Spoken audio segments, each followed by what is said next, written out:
Welcome, welcome one, welcome all. We seem so far away. But anyway, how is ev how let me see. No, this is too close. I felt like how how are you guys doing this fine evening or fine day? Doing Fantastic. good. Yes. Okay. Right, Good evening to everybody out there. Big good evening. yes. Big good evening. So Laredo, is how is it out in Canada? How's the weather like? It's very cold. It's very windy. I can hear the wind. I'm sitting by my window. It is very windy today. Oh goodness, goodness! It isn't too bad here in the UK. It's a little chilly, but not too bad. It's been raining. So much rain we've had. Yes, Lady Q, 3646, no 64. Welcome. Hope you've got your list. And so M Mac called up just to double check if he could put "Not Gonna Cry," even though it's on the album. Just wanted to double check. I said it's on the album. It's on the album. We should be expecting our special guest. Well, I won't even call her guest anymore because she's for a part of the show, and that is Miss Jackie McGee. So she'll come shortly. But anyway, how did you find this album, Lorraine? I'll start with you. This is a really good album. So I didn't quite know which songs are going to be on this album. I didn't remember like what was on it. So there was like a lot of songs that I was listening to and I'm like, "Oh, I remember this song." And yeah, it's kind of like one of those albums where you don't really skip any songs. So Mm. it was pretty good. I really enjoyed it. What about you, Stevie? It's brought a lot of memories back for me because this was like my peak as a young guy going out clubbing. It's brought a lot of memories back. Certain clubs that I was in every Saturday night, certain women. I'm not going to go into all that. It's brought a lot of memories back. But as an album, it's a strong album, and it's given me a eureka moment. I've said on past podcasts that I always felt the year 1997 there was just a change in R&B, and I couldn't quite pinpoint what the change was and why. I thought the quality had kind of dipped from all the previous years in the 90s. And I think the eureka moment is this album, because if you think when Mary J. Blige released her debut album in 92 towards the fall of 92, summer fall of 92, and it was the birth of hip hop soul. I think I can say that 1997 with this album, which it's still very much a hip hop soul album, like New Jack ended towards 92 from say 87 to 92, that 5-year run. I think we're getting the end of hip hop soul with this album in 97, because from 98, 99 onwards, the sound of R&B changed. So now I've realized that what changed in 97, this hip hop soul genre changed, that it was basically it run its course. And this is a great album to run its course to. So that's what I'll say. So this is 97. So just saying hello to everyone who's joined in. And Mac, welcome. Music tips and review, welcome. J Hud 72, welcome. Jesse online, welcome. Hey, Zay, welcome as well. I would say that yes, probably Mary's most cohesive album. This is my favorite Mary album of all time. Wow. Yeah, and especially coming off of My Life, which was an emotional album. It was put you in a mood. It was put you in a very low mood listening to My Life. But when this came on, it just felt, even the first video when she was, I think she was on some beach, and what was the first single? Love Is All We Need with Nas. It was different. It was a little bit more upbeat. It just felt lighter, and I loved the fact that actually it wasn't overly sampled, because My Life was heavily sampled. Even the debut album had a lot of the hip hop samples, but this was just felt different. Mary was in a different space, and so this has definitely been my favorite Mary album. Hold on one second. I'll let you guys talk. I've got a call come through. It's not Rodney Jerkins on the phone, is it? It's not Probably Jackie McGee on the phone, is it? It's not wow. somebody big. Possibly. How did you feel rating this album then? It's hard. It was a really good album. Like I said, I was really young. My sister, I have an older sister, so that's why I know a lot of these songs. She's a big Mary J. Blige fan. So I heard those songs, but I just didn't remember what was on this record. But it was hard to rate for me. Not remember any of the singles at the time, or would you been too young? I do. I remember Love Is All We Need, that music video. I think it was like a fashion show. I didn't go back and watch it just yet, but I think it was like a fashion show. I know Nas is a part of the video too. I Can Love You. I remember that too with Little Kim. I think those two. And of course, Not Gonna Cry, because that was big with the Waiting to Exhale soundtrack and movie. Yes. So I definitely remember that. And her look is just something, it's like classic that everybody redoes. So those things stood out to me. Yeah. I like the styling of this, the styling on this album as well. It's really good styling. She looks great, doesn't she? You know? Yeah.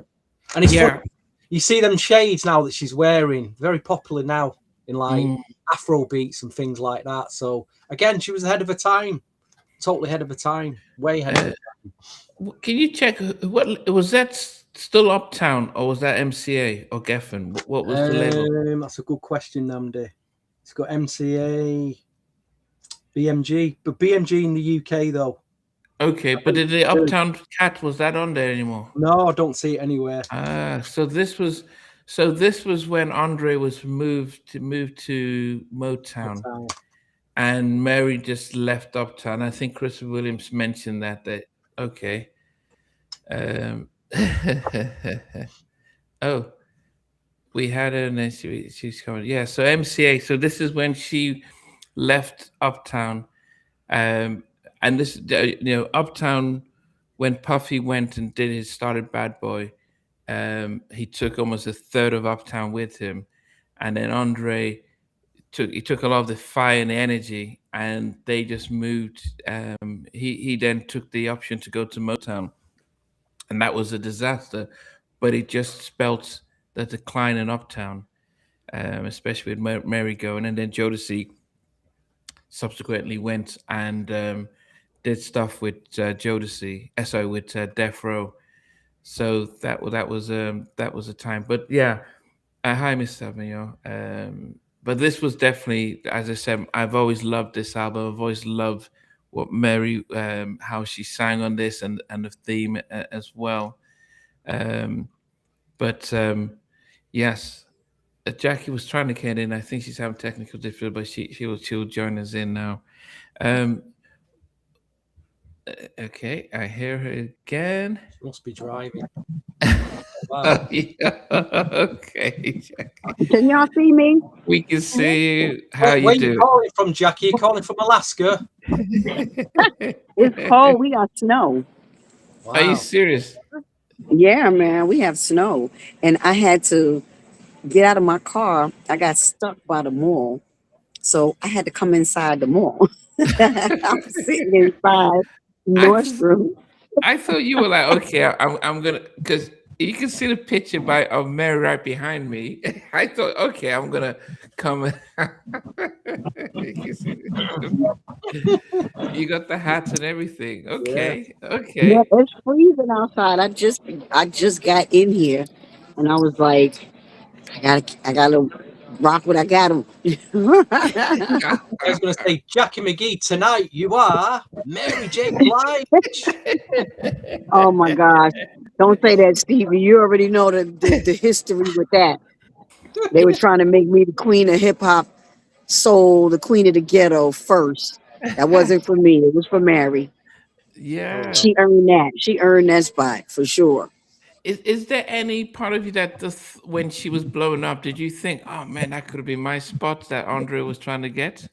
Back in the day, No, though. not really. I think with me going with Hiram Hicks instead of staying with Dre with Andre Harrell, um, I kind of regretted that part of it because I know that Andre would have fought for me, like crazy with MCA Universal because he was already in there, with Uptown Records. So I think that was my biggest mistake. Um, because Andre, he did believe in me as well. So I don't regret it. I think it was for Mary for sure. That's my girl. I love Mary, and I think that was for her. It wasn't for me. So she took the crown. She took that joint. Can y'all hear me? What happened? I don't hear y'all now. Can't Yeah, hear we can hear Namdi. you. We can hear Oh, you. okay. Yeah. What I did you can hear you make now. of "Share My World" as an album? Okay. First of all, y'all know how I feel about all these albums having too many songs. I felt that, first of all, this is one of my favorite Mary albums, right? But I still felt like it was too many songs on the record. Um, they had a lot of dope songs that I love, but I felt like it was too many songs. It's like what, 17 with the, or what is 17 with two With interludes or yeah, something like that. yeah, that's correct. And yeah, I felt like that was too many because it's a lot of album fillers, on there. That I was like, oh, okay, what's this song? So when you got like five joints right behind each other and they hot, that's the album to me right there. So nothing else matters. You got five, 6 joints that's fire. Then it's like, okay, the rest of the album don't really matter. But I still believe that this is one of her best albums for sure. Mm, yeah. You're right. So there's 17 songs, 3 interludes, so that's 14. Um, and there's because they had what was the song? They had a remake on it and stuff. But Oh, the anyway, Natalie Cole song. yeah. What was that? Oh, our Um, love, Pardon? our love. Yeah, I love. Yeah, Our yeah. Love. Yeah, that's Big the shout Natalie to Cole big joint. shout to Benson's for the super chat, by the way. He sent you another super chat, Namdi. Big Benson's. Yesterday, Benson's was in full form. We did a Michael Jackson talk, so he was in full force. I love, yeah, that's the Witten Tume. Okay, okay. Uncle It, M2 man. yes, he was on that, but yeah, but as I said, especially Jackie coming off of My Love, the My Life album, and that's sort of like that was a, I wouldn't say depressing, but it was a tough album, and so this was a nice departure from that, and brought some energy as well. Yeah, you know how well, for R&B, and I've said this before, you know, we sell records off of pain, and people love to, you know, dwell on somebody else's pain to just, misery like company. So when you hear those songs and they're sad songs and it's like, oh, I'm heartbroken, or this dude left me, or a guy saying this chick left me, or whatever, and you listening to these records, this is how they sell records because they pull on the misery part of your life and the pain of your life. So that sells records. But at the same time, it's like you said, I don't want to listen to no record that everything sound hurtful. Like it's just painful the whole way. And it's like that's when you start looking because most of these artists are singing from their pain. And then, you start looking at the artist like, oh man, what's going on with you? You all right? You know what I mean? So, like I said, I'm like you, Namdi. I feel like everything is not about pain. And this album was more up for her. It brought her out of the pain, you know. Um, the pain era where it was just painful. Yeah, I'm like, I was hurting for her. I was like, I don't want to listen to that record either. I was like, no, Mary, girl, you got me crying. But yeah. Yeah, we have to introduce you to Lorena. She's out in Quebec. You in Canada? Yeah. So I understand the Wow. cold. Yes. And you got ridiculous. No, your understanding of cold is something different. Oh my gosh. Canada is another beast. Yeah. That's Yes. a different kind of cold beast. No, thank you. But I Yes. love Quebec. It's beautiful. Yes. I mean, before we start, I know there was the small drama with Salt-N-Pepa over expressions, and it was almost going to get out of hand. But how have things been with yourself and Salt? Because the people did wanted to know how that is. Are things resolved? Are things back? Are you guys back cool or? I mean, we're cool because, bottom line is, we all have to treat each other like sisters and brothers. And we did talk. We did, map out a lot of stuff. Did we get to the bottom of everything? No. But we did get to, you know, where we needed to get to with it to make it make sense. Um, I can't go into it, Yeah, no, of course. about what's going to happen or what won't happen. Um, but for now, it's cool. We cool. I get what page she's coming from, but at the same time, I'm not backing down on what I know I put into the record, and Mhm. and I'm going to stay with that. Yeah. That's it is what it is. You know, a melody is a melody, and a melody, you know, when you write a melody, and that's what sells the record. That hook is the melody that I came up with. And I'm like, nobody can take that away from me. Absolutely not. No. Yeah. Do you Okay. know? Well, I it's think good. why it's Cool. important. Why I think it's important you get that credit on that record, Jackie, because you never know now with streaming, adverts, the internet, what records from the past end up being trendy again. Like these in this country, there's a record by Alison Limerick called "Where Love Lives," which has been used in an advert. Everyone's running around trying to find a 30-year-old record. So if that Salt-N-Pepa record ends up on an advert or trends on TikTok, that's a lot of 30 years later. That's money you could be making. So it is important. I Right. feel you get your credit on the track. It could come back around again. It's got a big hook. Yeah. It's got some girls rapping. That's the sort of thing up on an advert one day. Millions of people around, Mhm. see it. I think you should, if you can get your credit on it, definitely go for it. Thank you. Yeah. Thank You you. know, Thank you. Yeah. But Yeah. as Jackie said, that you guys are talking and doing it off camera, not and not yeah. slinging it in But public. I'm just trying to give another angle why I think it's important with music from the past coming back round now, which is happening a lot.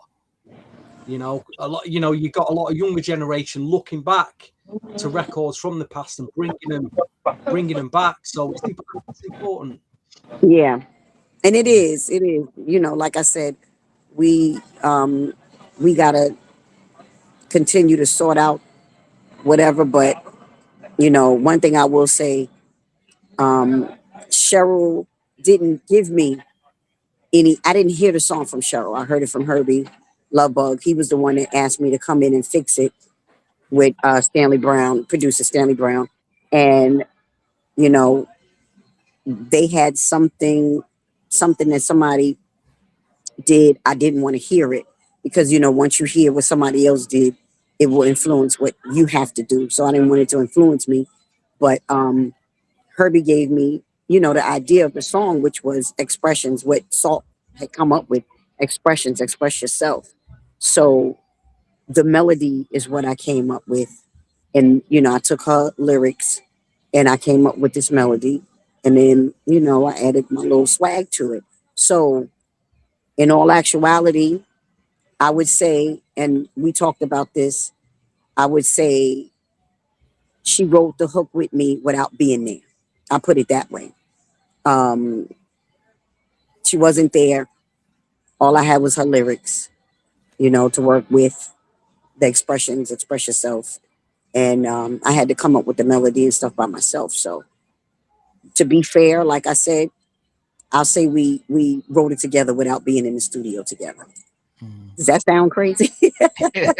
That's fine.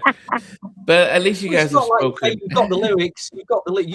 You've read the verses, and you put something in a chorus that goes with them verses. And she was probably thinking the same thing as well. Either way, you should all be credited on that record. Right. Right. Be credited. Yes. Okay. Yeah. Fair, but I love everybody, and I mean, Salt-N-Pepa got enough records to say, look, you have to credit. Look, we've got enough. That's right. Albums. I agree. Stevie gonna get me stirred up. Yeah. He know I'm about to act up. Yeah. No, I agree 100%. 100% God with you, bless, Stevie. Look what happened to Angie Stone. It sounds to me like she was on the verge or trying to get a lot of money, stuff she wasn't credited for. And unfortunately, she's not here to tell the tale now. She was fighting for that. I mean, she was really fighting for that. And that would have set her up for the rest of her life, really. Well, you know what it is, too. Jack, you're still out there running around working hard. And, if you've got records in the past that you've not got credited for, you need to, if you can, get that sorted. You really do, because that's money. Yeah, I mean, it's true. That's true, and that's why I had talked about it before when I talked about it with Namdi, but of course I was like, the Most High told me leave it alone, and I guess he was telling me to leave it alone he knew what was gonna come up now, 4 years later. I believe it came up at the right time because they had just gotten their Rock and Roll Hall of Fame, situation. And then, the guy, I don't know if it was a female or a guy from Golden Era Stories, posted it up. And I was like, wow, perfect timing. I was like, okay, it is what it is, but I'm not running from nothing. And, as far as I'm concerned, I don't feel like, and like I said, I'm not going to step back. I gave my stuff away then, you know what I mean? Because I was on the road, I was doing a lot of stuff, and I wasn't focused. I wasn't focused on, okay, let me get my publishing. Let me do this, let me do that. Because I was, once I did Salt-N-Pepa, I was going out with Toto. So I wasn't even thinking about, let me put in for my publishing, because I had money. And I had money from my record deal. Plus I had, money from working with other people, just doing whatever. So I didn't have to think about money. So I wasn't even thinking about, the publishing. The point, yes, me and Herbie went back and forth with the point, for the record, a percentage of the record, but the record label, Next Plateau, didn't want to give me that. And, Herbie was looking all sad and whatever. So I was like, just use it. But now it's like, we'll work out whatever. I ain't worried about it. Just go ahead. And when you do that, you mess up yourself, because now, that's what my children should have. Mm-hmm. And one thing I did say to Salt, and this is something I'm not going to hide, I said, you already have credit for producing the record and writing the record. You have to be fair enough to say that I wrote on the record too. Like you can't take that away from me. And like I said, we basically collaborated on the hook together, but her not being there. She wasn't there. I had lyrics, that's it. I created a melody, with my Shaka Khan in my head, my Shaka Khan version in my head.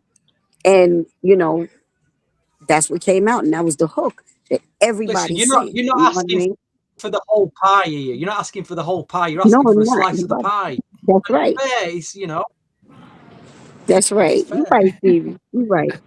Okay. All right. So we're going to go upbeat now, and we're going to talk about. We're going to go with this album, which did 3 or 4 million. Mary's "Share My World" album, "Share My World," and so they are, as we mentioned, there are 14 songs, but we're going to do our top 10. And so that also means that our number ones will be a mystery. So if you guys think about your 10 favorites, and we're going to start with 10, work our way down to number one. I wouldn't imagine anyone putting interludes and stuff. I'm going to go to my list. As I said, I always use a playlist here, and number 10 for me was a song that was, and I would say that Darkchild did some amazing production on this. And what I liked about his production on this album is that actually it didn't sound like what he ended up doing a year, 2 years later. So when he did a lot of Mary J, when he did Brandy. Tony Braxton and all this stuff, he started to, even Brandy, he started to have a sound that, okay, you can tell. Yeah. In this, it was a very much an R&B production, and it was something that you wouldn't know it's him. He didn't use his name. One or two songs, but this one at number 10 for me is a song produced by Rodney and his brother, and it's called "Searching." And so "Searching" for me, I just love the difference of it. Love the drums and the production on that. So number 10 for me is "Searching," produced by Rodney Jerkins. What, number 10 now? What's going on here? Number 10, you got Searching at number 10. It's got one of the best bits. It's got one of the best bits of music on the album from Roy Ayers. The legendary Roy Ayers. What's going on? You got him started. It made top 10. It made top 10. That's blasphemy. Absolute blasphemy. In fact, even a singing on that record is one of the best. One of the best bits of vocal throughout on the album. Lady Q put "Searching" at number 14. So no, dearie me. What did you put for your number 10, Stevie? I had a tie, and I had a tie between two tracks. What you coming up with? I don't know. They ain't getting past number 10 for me. They're coming at number 10, and it was actually released as a double-headed single in the UK. Both "Round and Round" and "7 Days" came out as a single with remixes. "Round and Round" produced by Token Pole, and "7 Days" is written and produced by a guy called, you probably never heard of him, he's called Malik Pendleton. Jackie may have heard of him. He actually recorded an album for MCA, and it never came out. I think it was MCA anyway. The real hardcore, Malik Pendleton. Oh, Malik, yeah. Yeah, a lot of the hardcore soul collectors know that name. But Yeah. He recorded a whole album, wrote for others. It never quite happened for him. And I think also Craig David out the UK heard 7 Days as well. Because if you listen to the song, it goes, "We got on a Monday, da-da-da, on a Tuesday, da-da-da, on a Wednesday." This is what I think he heard this Mary J. Blige record and wrote 7 Days off the back of it. But anyway, it's either one of them. I can't decide. Stevie, those are 14 songs. Those are two different songs. It's not like. Well, all right, I'll have because Craig Davis had his album reissued over the weekend. His first album with 7 Days on. I'm gonna pick 7 Days. Why not, eh? And it's wrote by Malik Pendleton. And there's an act. Don't look him up. Malik Pendleton. There's one for you. Okay. So Stevie has. Okay, I see that. To me, it's a probably one of the better songs on the album. But hey, Lorena, what did you get to number 10? Okay, so number 10, I was stuck choosing which one would go at number 10, but I settled on "It's On" with R. Kelly. What?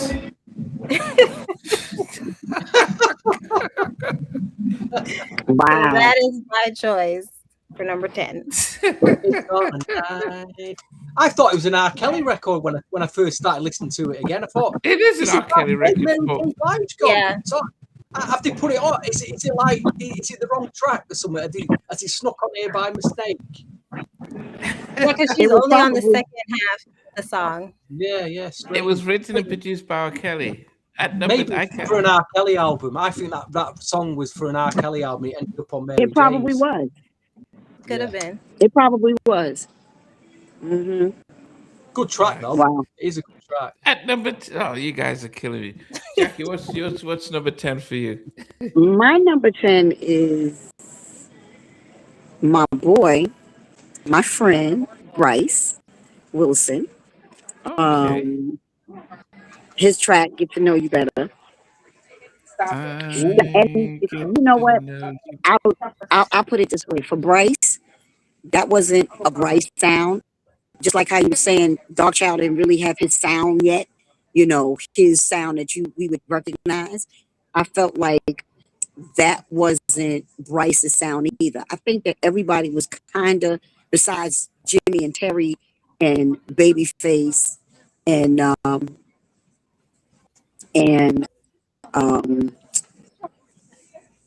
besides Jimmy and Terry and Babyface, I think that everybody, and Darkchild, I think that everybody else was trying to find a Mary sound to fit in to Mary's sound, you know, that she had. It to me, they were trying to mimic, you know, some tracks that she had already. And I felt that way with this song from Bryce, but I still like it. I liked it, you know, from Mary. Sometimes Mary tend to go a little, you know, and people are scared to say it, but Mary goes flat a lot when she sings.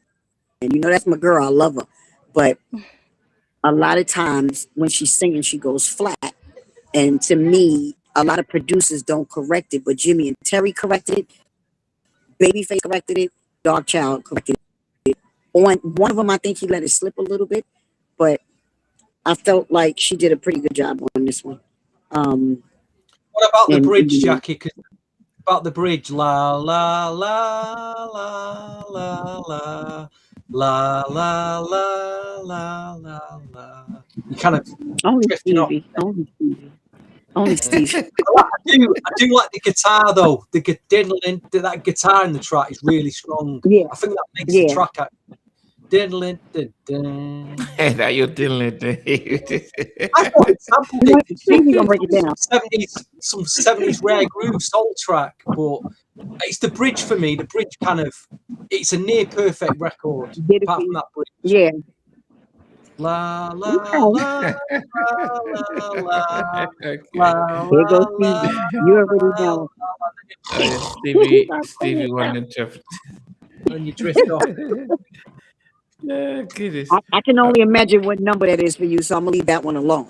Yeah. Oh my gosh. Get ready, Dandy.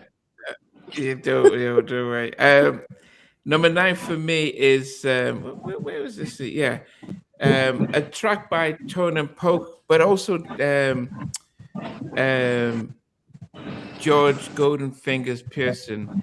He also did this one, and I actually interviewed him. He was a producer that was discovered by Jimmy Love Jenkins, and he actually did stuff with 702 as well. Keep Your Head Up, yeah, at number 12 for me. Love some of the vibes in this particular track.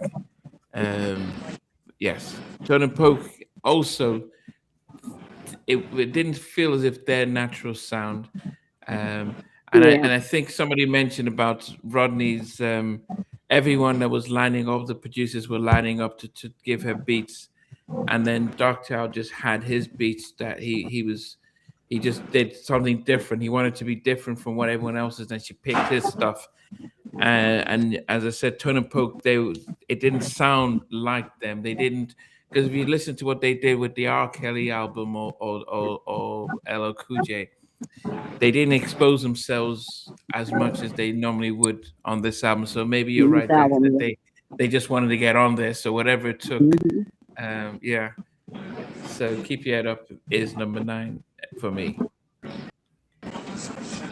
David, what about you? There seems to be an issue with your sound this evening now. There's a lot of, I don't know if it's coming from your mic or your headphones, but it's like a No, muffled. it's Jackie's one. Is it? Can you hear it again? Can you hear the noise? I thought it was coming from you, actually. It sounds like it's coming from you, Namdi. No, Oh, it's can you gone hear? now. Yeah, gone. it's Jackie's. The Jackie's mine. outside. Yeah, Oh. she's outside. That's fine. That's fine. I'm That's fine. sorry, y'all. That's all right. Yeah. Steve, what about you? Mine is the la la la la la la la la la la la la la. I'll be here all night doing that. Get to know you better. I like the guitar. Diddling, din, din. It's a real deep Where do dive. you get this diddling? Diddling, din, din. That's the beginning of the track. It's like, whoa, yeah, I like that.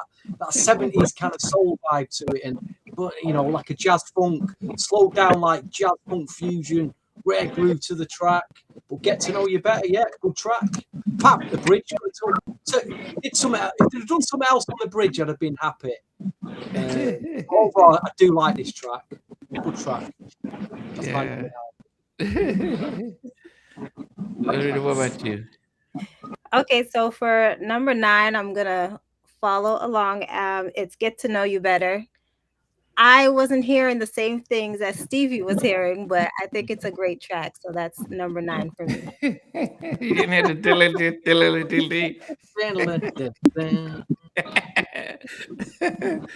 Okay. Jackie, what's the number 9 for you?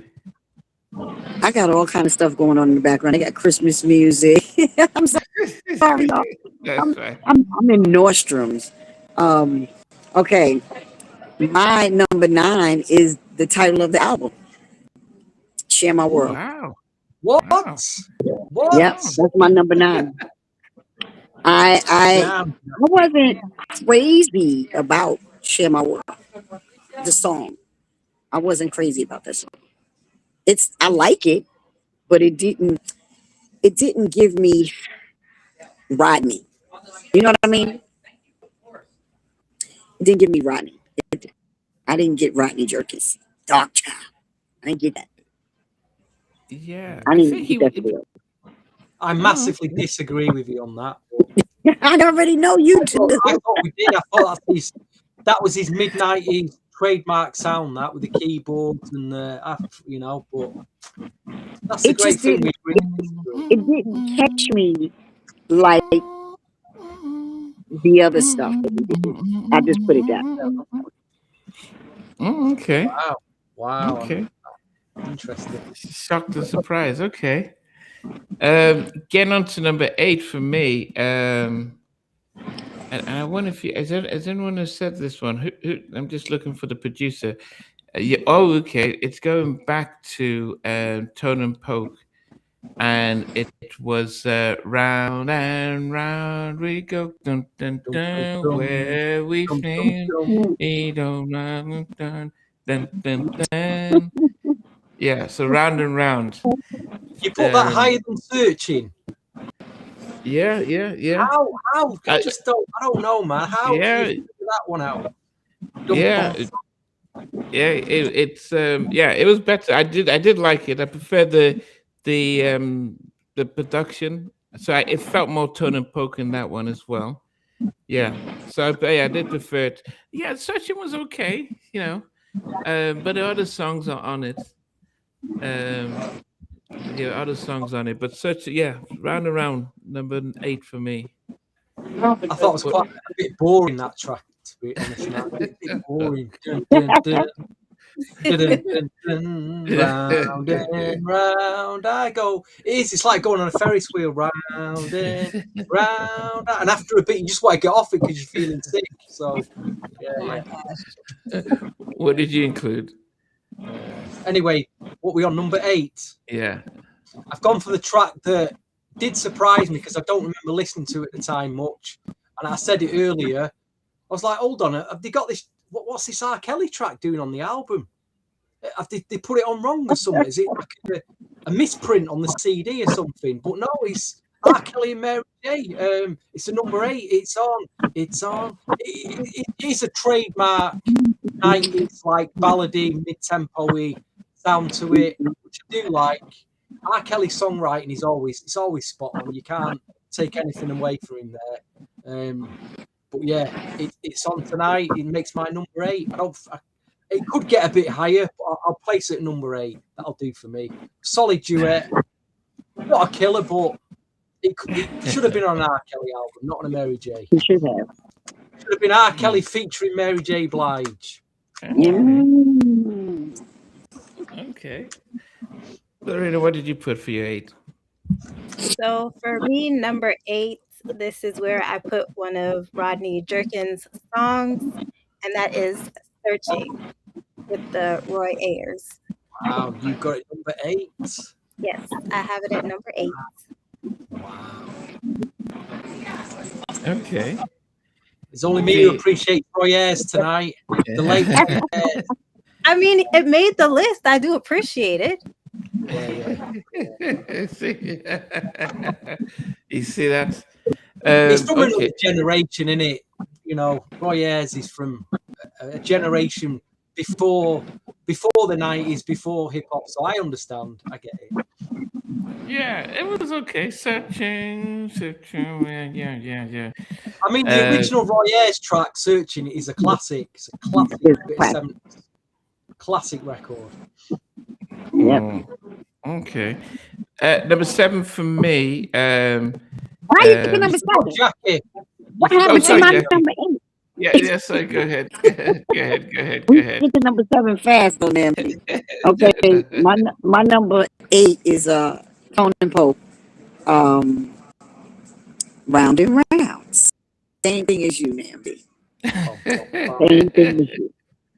Round and Round. That's my number 8. Yeah. It was. I like piano songs. I like piano songs. Number 7 for me is bless you. Get to Know You Better, Bryce Wilson. I actually didn't realize that Bryce did the track. He wrote and produced it. And this was the time he mentioned that Groove Theory were that gone their separate ways, and so he just put himself straight into producing and stuff.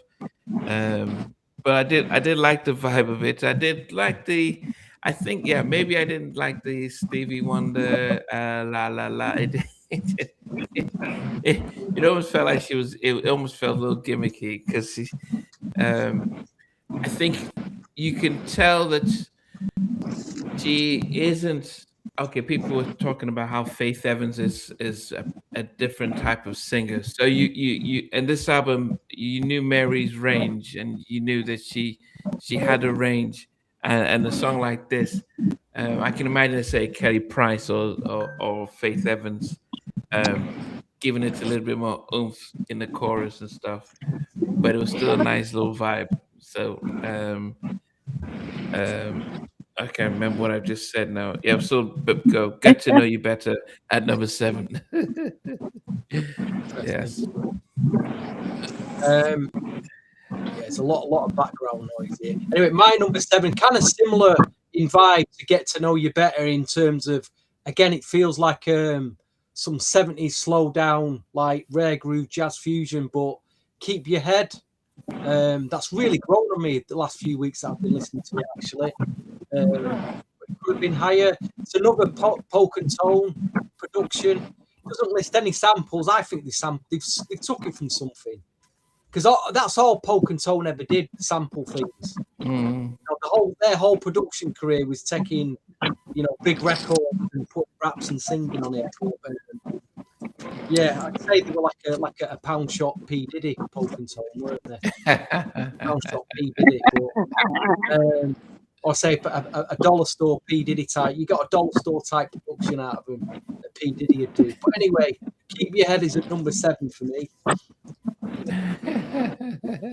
Oh, I'm being controversial tonight. I'm being controversial. Don't take what I say literally, though, please. Don't. You know what I mean? It can be a bit tongue in cheek sometimes. Rita, what about you? What number 7? For number 7, I have 7 Days with George Benson. What? That comes in at number 7 for me. Ooh. What? Wow. Okay. Took her for a drink on Monday. We went out on Wednesday. Get to know each other better by Thursdays. Yeah, we all rate these songs differently. Okay, Jackie, what about you? What got to number 7 for you? My number 7 is the same thing my girl said over there. 7 days. Wow. Malik. At number 7. That's my number 7. I agree with you, boo. I agree with you. Thank you. Yeah. Okay. I think some of us have songs. We listen to songs differently. How did Miss Swabion has Missing You at number 7? How did Miss Swabion? How did you not fall asleep listening to that record? How did you? Was you still awake at the end of that record? I just don't know. I'm missing you. Oh dear. Yeah, Dear. I think it's different with the Missing You and Not Gonna Cry, and I think you can tell that. I don't know what Babyface was in the zone when he did Not Gonna Cry, and I think Yeah.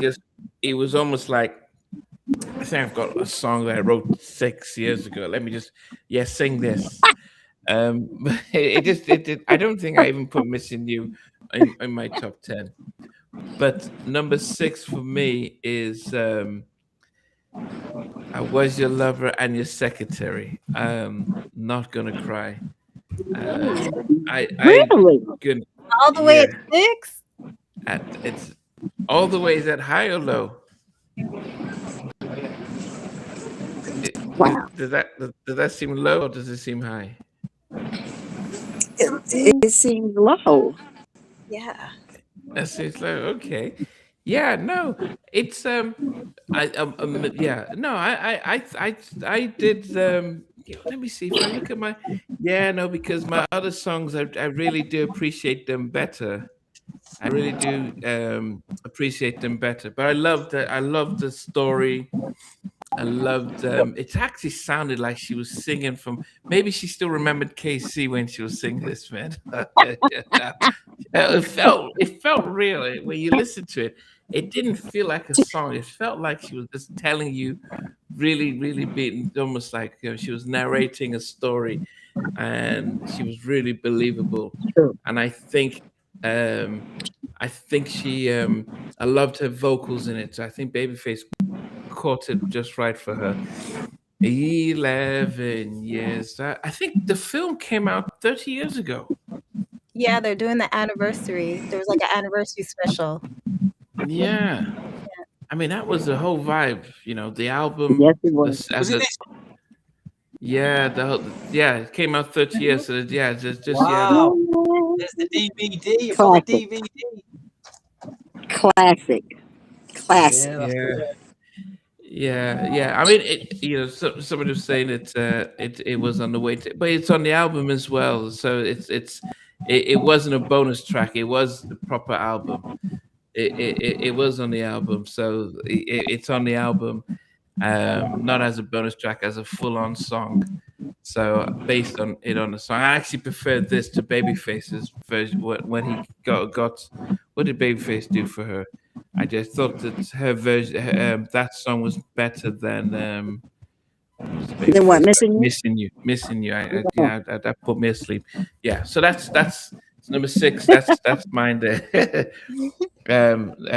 Yeah. Not Gonna Cry at number 6. Stevie, what's your number 6? How old was that record though? Not Gonna Cry. Did it come out in 94? Was it 95? I can't remember. It came out. Did it come out in 90? 94. 97? Was it 97? Maybe it came out. If it's 30 years of anniversary, probably came out in 95. Wow. 96 maybe. Yeah, year ago. Anyway, my number 6 is a record that I heard a lot in a particular club that I was going to back then. And I kind of wish now that I'd bought the vinyl, the double vinyl that come out, because it's worth a lot of money now. It is worth quite a bit of money on Discogs. And I do remember the DJ playing this cut from vinyl.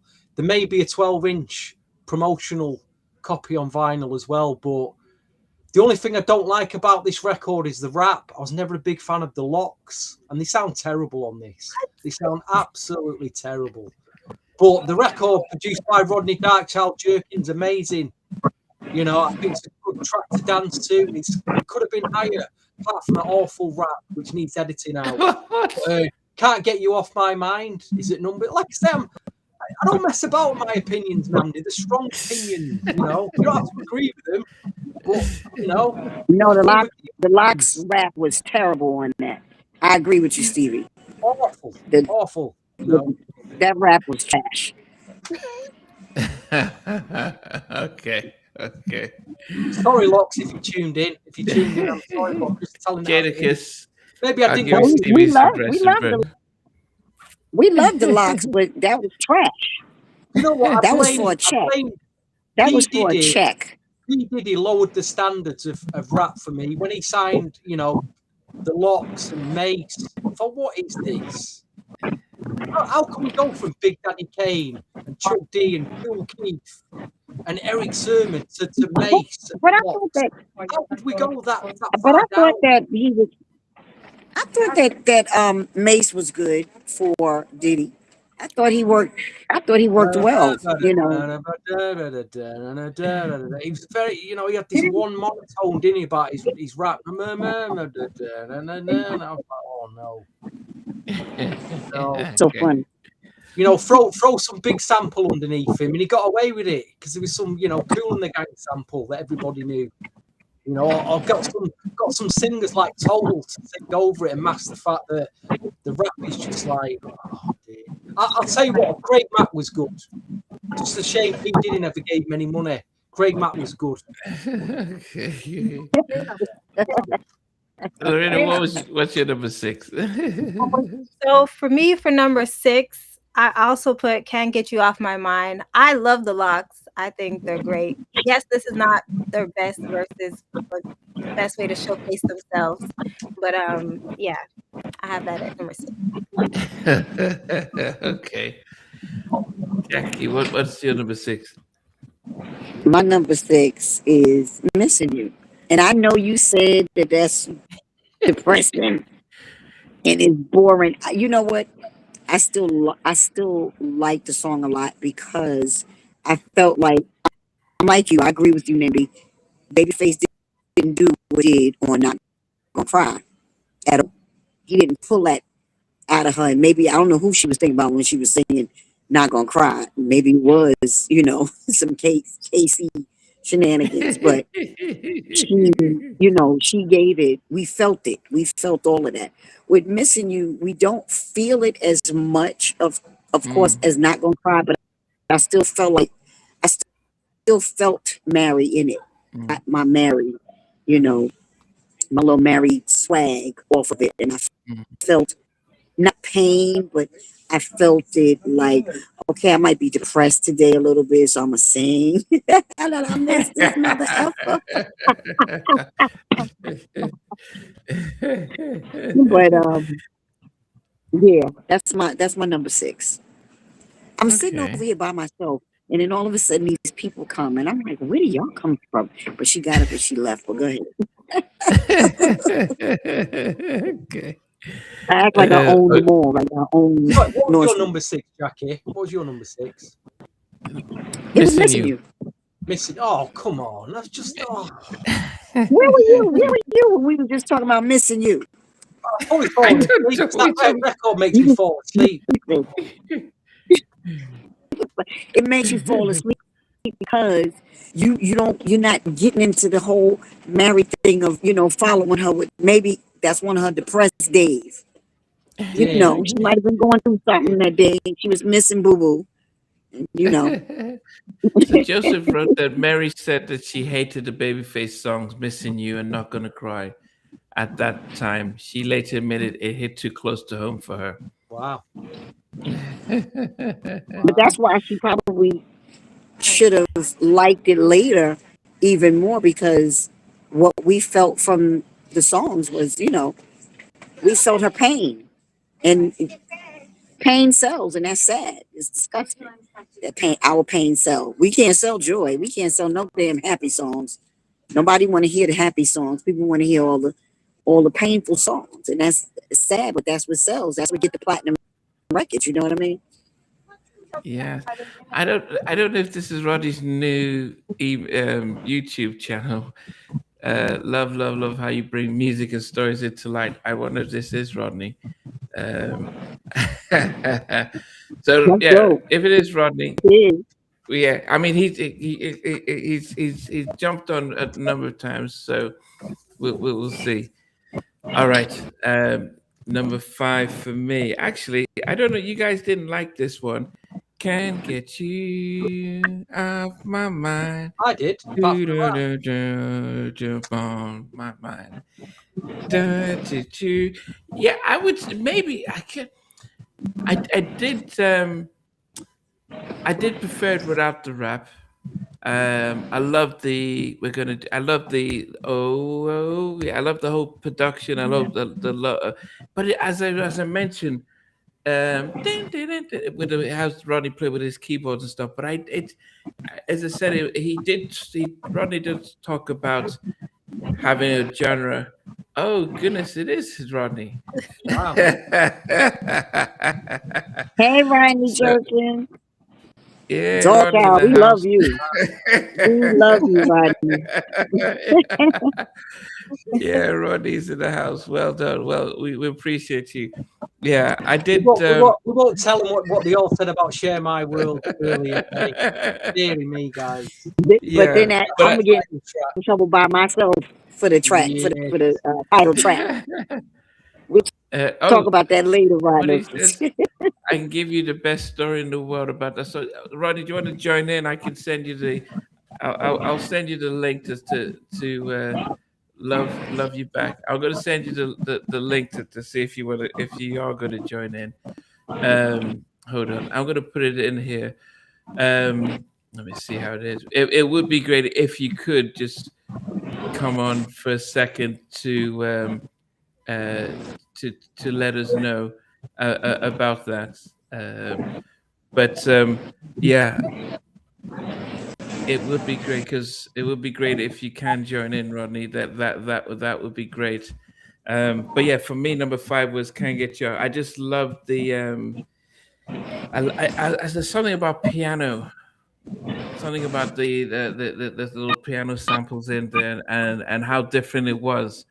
And it felt light and stuff. So definitely that's my number 5 for me. Wow. Yeah, Man, Stevie. the Locks was getting a check. The Yeah, Locks was getting a check for that one. had they come out? We need Rodney to come on. We need Darkchild to come on so he could tell us why the Locks was on that Mary track, because I just thought that, it took away from that song. You know what I mean? I thought the song was a dope song, but the Locks rapping on it, to me, it took away from it. So, I don't know. I'm not gonna beat down your number 5. Box rap on one track, and then you've got the Little Kim rap on another, which is that Little Kim rap, which we'll get to, is mind-blowing. Huge difference, Yeah, Crazy. I think. Crazy. Yeah, I think you're right that if I could come to think about it, and I didn't think much of it. The track was so hot that I kind of skipped over the rap. It just felt that way. But anyway, okay. Stevie, what did you get for your number 5? Oh! Here he is. Wow. We needed you on here. So I don't have much time, but I appreciate the love. But I'm gonna give you a couple tidbits. All right. So, well, the Locks the reason the Locks would have been on that is because I think Mary at the time was just trying to incorporate New York hip hop artists, street artists like Nas. I think he was on another record. Little Kim was on of course, I Can Love You. So I think it was more so her just kind of, keep that balance of the hip hop and the street stuff. It was never a conversation of other artists to be on that record, by the way. It wasn't like, oh, I should get, what if we got this person on this person? It was never that. It was just like, the Locks it was a New York thing. That's what I think. I think if you really, in that time, the New York thing was so big, right? And like if you had like the Tunnel popping, or if you had Hot 97 popping, that's what it was about for that song. And then the other thing about that song, the story I was going to tell you was this. So what was the Puff song with Mace, the big song, Can't Hold Me Down? So check this out. Mary told me when we was working on the music, I was mastering the album at the Hit Factory with Herb Powers. And Mary told me to not play. She said, whatever you do, don't play this music for Puff. Wow. She said, whatever you do not play it for Puff. She told me that. Because you got to remember too, this was Mary's first time making an album where she was really writing everything. This was everything was coming off of her heart, right? And but she told me, she's like, don't play the music for Puff. And I slipped up. I was in mastering, and Stevie J and Puff just so happened to be at the studio at the same time when I was mastering that song. And it wasn't that I played it for them, it's just they walked in the room while I was mastering. And maybe like a few months later, the Can't Hold Me Down came out, and Mary was like, yo, B, I told you don't play that record for them. I told you they was gonna take, because we took the sample from, I think it was Grandmaster Flash. It was an old song by Grandmaster Flash. I think that we sampled, that we took the idea, where I did an interpolation of on the keys. And then Puff's biggest hit of his solo artist career was Can't Hold Me Down, which was the same Grandmaster Flash sample. So that's why to this day, me and her still this day, she still says that to me. She'll say, you shouldn't have played him that record. You should not have. And I was like, Mary, I didn't play it on purpose. He just walked in the room while it was playing. So that's the story behind that record. That's crazy. What about when you said, Ronnie, about when she was auditioning new producers? What made you stand out that you did most of the production? I was in the zone, my man. Like, it was like, so you gotta understand, like, I'm in Virginia Beach with Teddy Riley, and I'm down there, and I never forget this as long as I lived. It was a Sunday morning. I got a call from Hank Shockley, and I had a song that was blowing up in that New York scene, the club. It was called The Things You Do by Gina Thompson. So it was blowing up in that whole thing. So Hank Shockley said, yo, Mary loves this song. She wants you to come to her listening session. Tomorrow night, she's having a listening session for producers to come play their records up at Quad Studios. Right? So I'm like, I'm there. So I leave Virginia Beach. I go back to my I'm still living in my dad's house in New Jersey. I go in my basement and I lock myself in the basement and I just create for the next, I don't know, from Sunday evening, from the time I got home till Monday till it was time for me to go to New York. And in that night, I did all those tracks. Can't Get You Off My Mind, I Can Love You, Share My Word. All those were done in one night. I cooked them all up in that same night. And I walked into that listening session where all these producers was in the room playing the music, and I was sitting on the floor in the lounge waiting for my number to be called. You had Malik Pendleton there. Yeah, so many just great producers there. And when they called my number, when I pushed that play button on I Can Love You, that beat, Mary told everybody it's time. Everybody can go. I Can Love You lit the whole, it lit her eyes, her eyes, everything. She just brightened up. You'd and she become was an just like, in-demand. huh? Say that again. By 90, you'd become an in-demand producer. Not like by 97. No, I wasn't. I'm not talking about pop R&B. No. I'm talking about strictly R&B. No, I was. You'd become pretty in demand then. No, I Because wasn't. you'd done stuff like I wasn't. Jason. That's not demand. That's not demand. That's just. That's just. That's Your just a name hungry. was. That's just a It was hungry. on all the records that was by you. Nah. That's just a. That's a hungry kid from New Jersey trying to get to Mary J. Blige, trying to get to Whitney Houston, trying to get to Michael Jackson. So, you know, I was doing remixes. He know the story. We talked about this. I was doing remixes for everybody. I would literally go to labels like, give me the shot to do the remix. Because I just wanted to get my stuff out there. Right. You know what I mean? Like Jay Quest came because I had Gina Thompson was with my production deal on Mercury Records. So I had Jay Quest and different people that I was working with, Bruce Carbone on Mercury. So that's how that came. But there was no hits out. There was no hits. It was just like remixes and the Vanessa Williams, The Way You Love Me remix, and New Edition remix. And it was just it was that type of stuff. But then when Mary came with I Can Love You, that's when things started to like the Joe I Don't Want to Be Player and the Mary J. Blige I Can Love You. That's when things started to take off. But it's interesting. Everything else was the appetizer before the meal. Yeah, but you sounded so different. I wouldn't recognize your '97 production. A year later, you took You're it never differently. gonna, but you know, Master, you're never gonna recognize that because I never wanted to be put in a box. That was from the beginning. Like my Mary J. Blige stuff does not sound like my Brandy stuff. No. You know, and my Brandy stuff doesn't sound like my Beyonce stuff. And my Beyonce stuff doesn't sound like my Lady Gaga stuff. My Lady Gaga stuff don't sound like my Justin Bieber stuff. It's just I'm always trying to do something different in my mind. And I'm also always trying to, like, sometimes where producers may bring artists into their sound, I'm always thinking about too, like, okay, I want to bring you into my sound, but I also want to get into your sound and how I can help expand your sound, right? And who you are. So I just don't choose to be in a box, because sometimes when you put yourself in a box, then you're defined by an era. Right. And it's not that it's a bad thing, but I just think that, like, you know, when we think of New Jack Swing, we think of like early 90s now.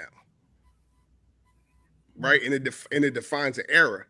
So it's like, and then you start thinking like, if I'm just doing that sound, I got to do that sound forever. And that's not, and as much as I was a student to like Teddy and Jimmy Jam and all these great producers, I was always looking at Quincy Jones like, yo, that's how you do it. Like Quincy Jones was the one who was never defined to a sound or era. Like you can go and listen to Frank Sinatra and hear Quincy Jones. You can watch The Wiz and hear Quincy Jones. You can listen to Count Basie Orchestra and hear Quincy Jones. You feel what I'm saying? And to me, that's what real production is all about.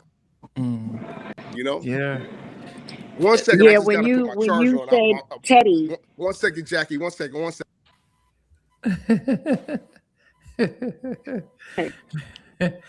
He's gonna put his charger on. He's gonna come back in. But he's still. It's okay. He's still in. No, when he was saying Teddy, I'll tell him. I'll tell him when he comes back on. When he was saying Teddy, like he said, he doesn't have a sound. He has a sound that we do recognize, which is ridiculous. And you was bragging on all your damn hits because you've been playing for everybody. We heard you calling out names. Excuse you.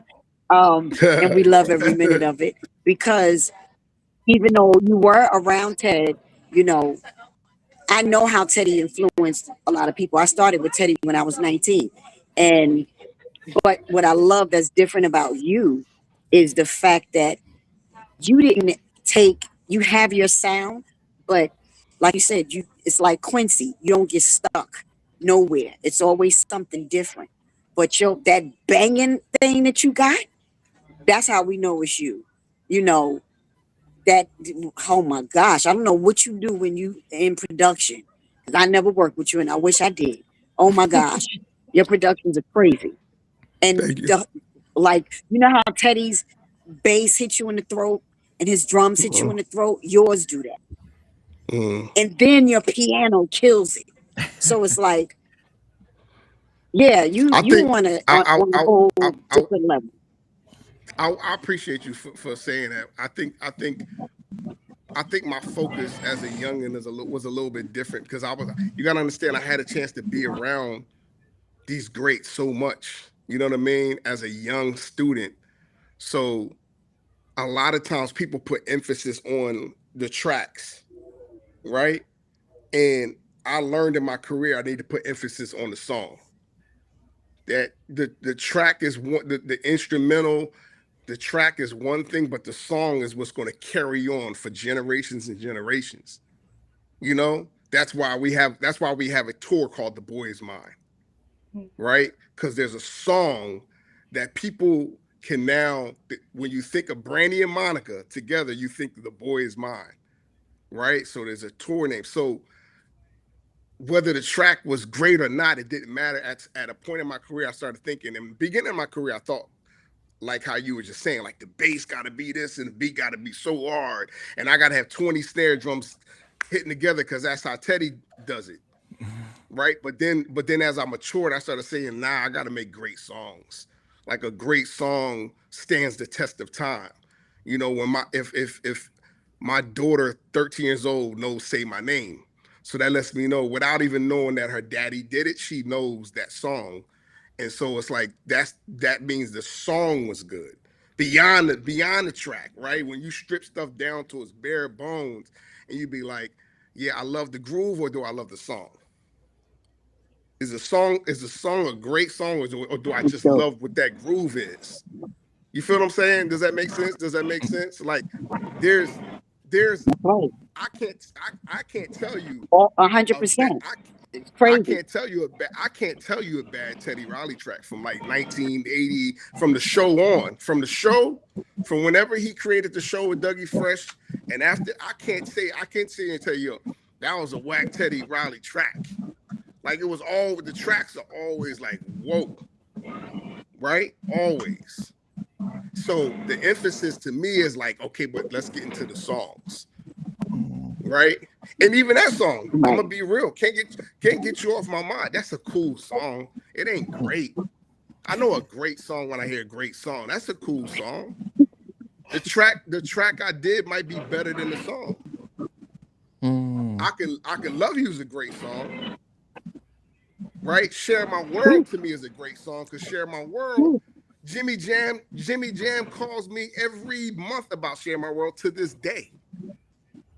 To this day, I got texts galore from Jimmy Jam about Share My World, how Share My World changed his life. And I'm like, what? You Jimmy Jam, like how does that change it? He was like, every time I hear those chords and I hear that progression come in the beginning, I knew there was something different about to take place in music. And I was like, wow, that's crazy, because I never went back to that. Like I did that and I left it. When I worked with Mary on Share My World, I left that sound. I just left it and moved on. Right. You know? I thought there was the elements of the harp that you used in The Boy's Mind. Was there? I don't on what song? Share My World. Nah, that's a guitar sound. I use that guitar sound. I used to use that guitar sound a lot, like on Angel of Mine with Monica. I use that guitar sound. Again, Angel of Mine, it ain't about the track, it's about the song. It was about remaking a good song from Eternal and turn it into something great for Monica. Right? So like the song is still, and that's a perfect example of, if a song has the meat, you could take it to where it needs to go to, if it has something. You know what I mean? That's the perfect example. Do you know a song that we talked about a couple of weeks ago, When You Touch Me by Brandy? Why did that ever come out as a single? And I didn't realize how did you get Teddy on it as well? You got to, so one, no songs really came out as a single after What About Us, because Brandy was pregnant. Okay. So when she got pregnant, Atlantic Records halted everything. Though there was no more promotion, no more money to be spent on Brandy, which was a bummer to us, because Full Moon was our coming out party. I know it was my coming out party as a producer. Like, yo, I'm about to let them have it. And When You Touch Me When You Touch Me to me was probably like, for me as a producer, 100 out of 100. Like if there's a track and song that would be like, yo, that one you can listen to it 1,000 times and not be tired, that was the one off the project. And how everything about it was so organic. Like I was in the studio in the Hit Factory in Miami, and I was working with Brandy, and I was simultaneously working with Michael Jackson. Okay. So we were finishing up Invincible while I was finishing up Full Moon. And Teddy had a bus parked. He had a studio on a bus parked in the parking lot, and he was finishing his stuff with Michael in the parking lot. And I did When You Touch Me, and I ran up on the bus and I said, yo, Teddy, I need you to do talk box on this. And he did it on the bus, and I took it and then put it in, and it was like, it's just the way it all happened was just like, it was incredible. Even in the strings, Jerry McLovin strings on that, like everything about that was just like, it was one of them ones for sure. And you must know how I feel when you put your heart into your art and it doesn't become a single. That'd be the worst, right? When you know it's like, but then the flip side of it is like wherever we go, people always talk about that song. So it's kind of like one of those now it's like almost like the hidden gem, right? That people discover later on, but like, yo, that record was crazy. And that's the same thing with Michael. It's Not Worth It. Michael's vocals are on It's Not Worth It. Just like Brandy's vocals are on Unbreakable, right? So it's just like we're all in the studio, and I run over to one room like, Michael, do this ad lib for me real quick. And he's like, what for? And I'm like, I'm working on Brandy. In other words, I need your voice on this. I need you to do okay, and then he does it. Yeah, but when we all universally said that was just a special song, and I didn't realize Teddy was on it until later on. But even Jackie got upset that I didn't invite her onto that podcast. Well, we did the Full Moon podcast, and she heard the song. She said, "Why did you get me?" Because I love that track. That's my favorite album. That's my favorite album. Yeah, one of my favorite projects to work on for sure. For sure. Wow.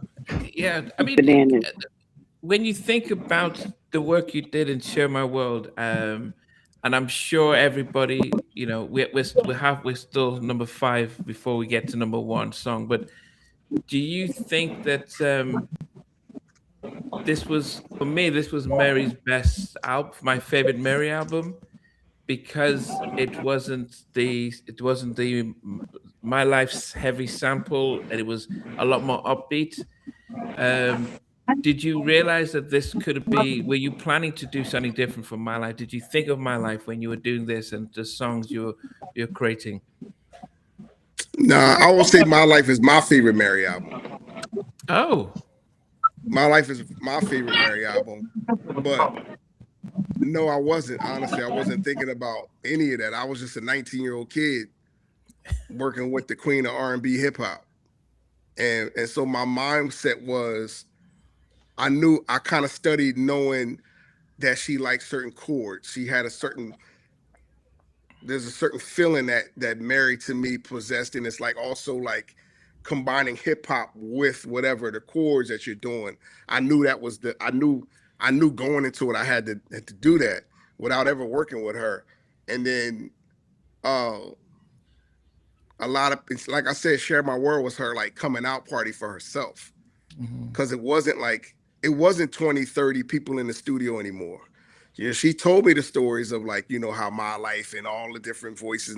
Now when we don't Share My World, it's me, her, and her sister, nobody else. All the songs that I worked on was me, Mary, and her sister, no one else. Wow. And no so intimidation? Who? Were you not intimidated being with Mary, knowing what her history and all that stuff? Nah. To my man's point, like it was like, like Jackie know this, right? When you have an opportunity, right? And God gives you an opportunity, it's like you up to bat, you gotta come through. Like it is. I was so used to doing remixes and working with artists that were good, but this was the first time I was getting in with like a triple platinum artist, right? And it's like you know, and it wasn't, you know, it wasn't like when I worked with J-Lo, who was a new artist. It's like this, she's an artist established as an artist. And so I'm just like, the timing was just perfect, man. First of all, because number one, I asked Teddy, could I go? I asked Teddy, could I go to New York? I'm like, yo, is it okay if I go to New York? I got called by Hank Shot. He's like, what? Why are you asking? He's like, yeah, you better get out of here and go. You know, and then just like everything leads to something else, right? And we have to understand that, because the boys, check this out, The Boy Is Mine does not happen. Never Say Never by Brandy, that album does not happen if I Can Love You doesn't happen. Because Paris Davis, the A&R for Brandy, you know Paris, the A&R for Brandy, he heard I Can Love You and was like, I need to get him and Brandy in the studio together. It was I Can Love You that did that. Oh, wow. Paris, Good. Paris, I love Paris. Paris is one of my good friends. Yo, He's one of the let me best tell you something. A&Rs, Your one of the story. best A&Rs I ever worked with. No, you are absolutely right. Paris worked with me for a little while too, but you, like what you were saying, the timing. You know, the Most Yeah. High, He had you. You know, the Most High don't play about what He's coming to do and what He's allowing. And you've always, I don't, you know, we never met in person, but I always get humbleness from you.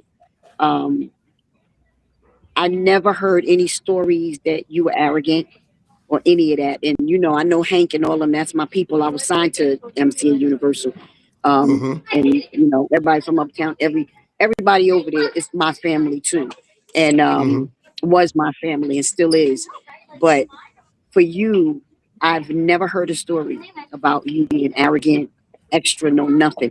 The Most High put you where you were every single time, so That's you right. can get. Because He knows your talent, and He gave it to you.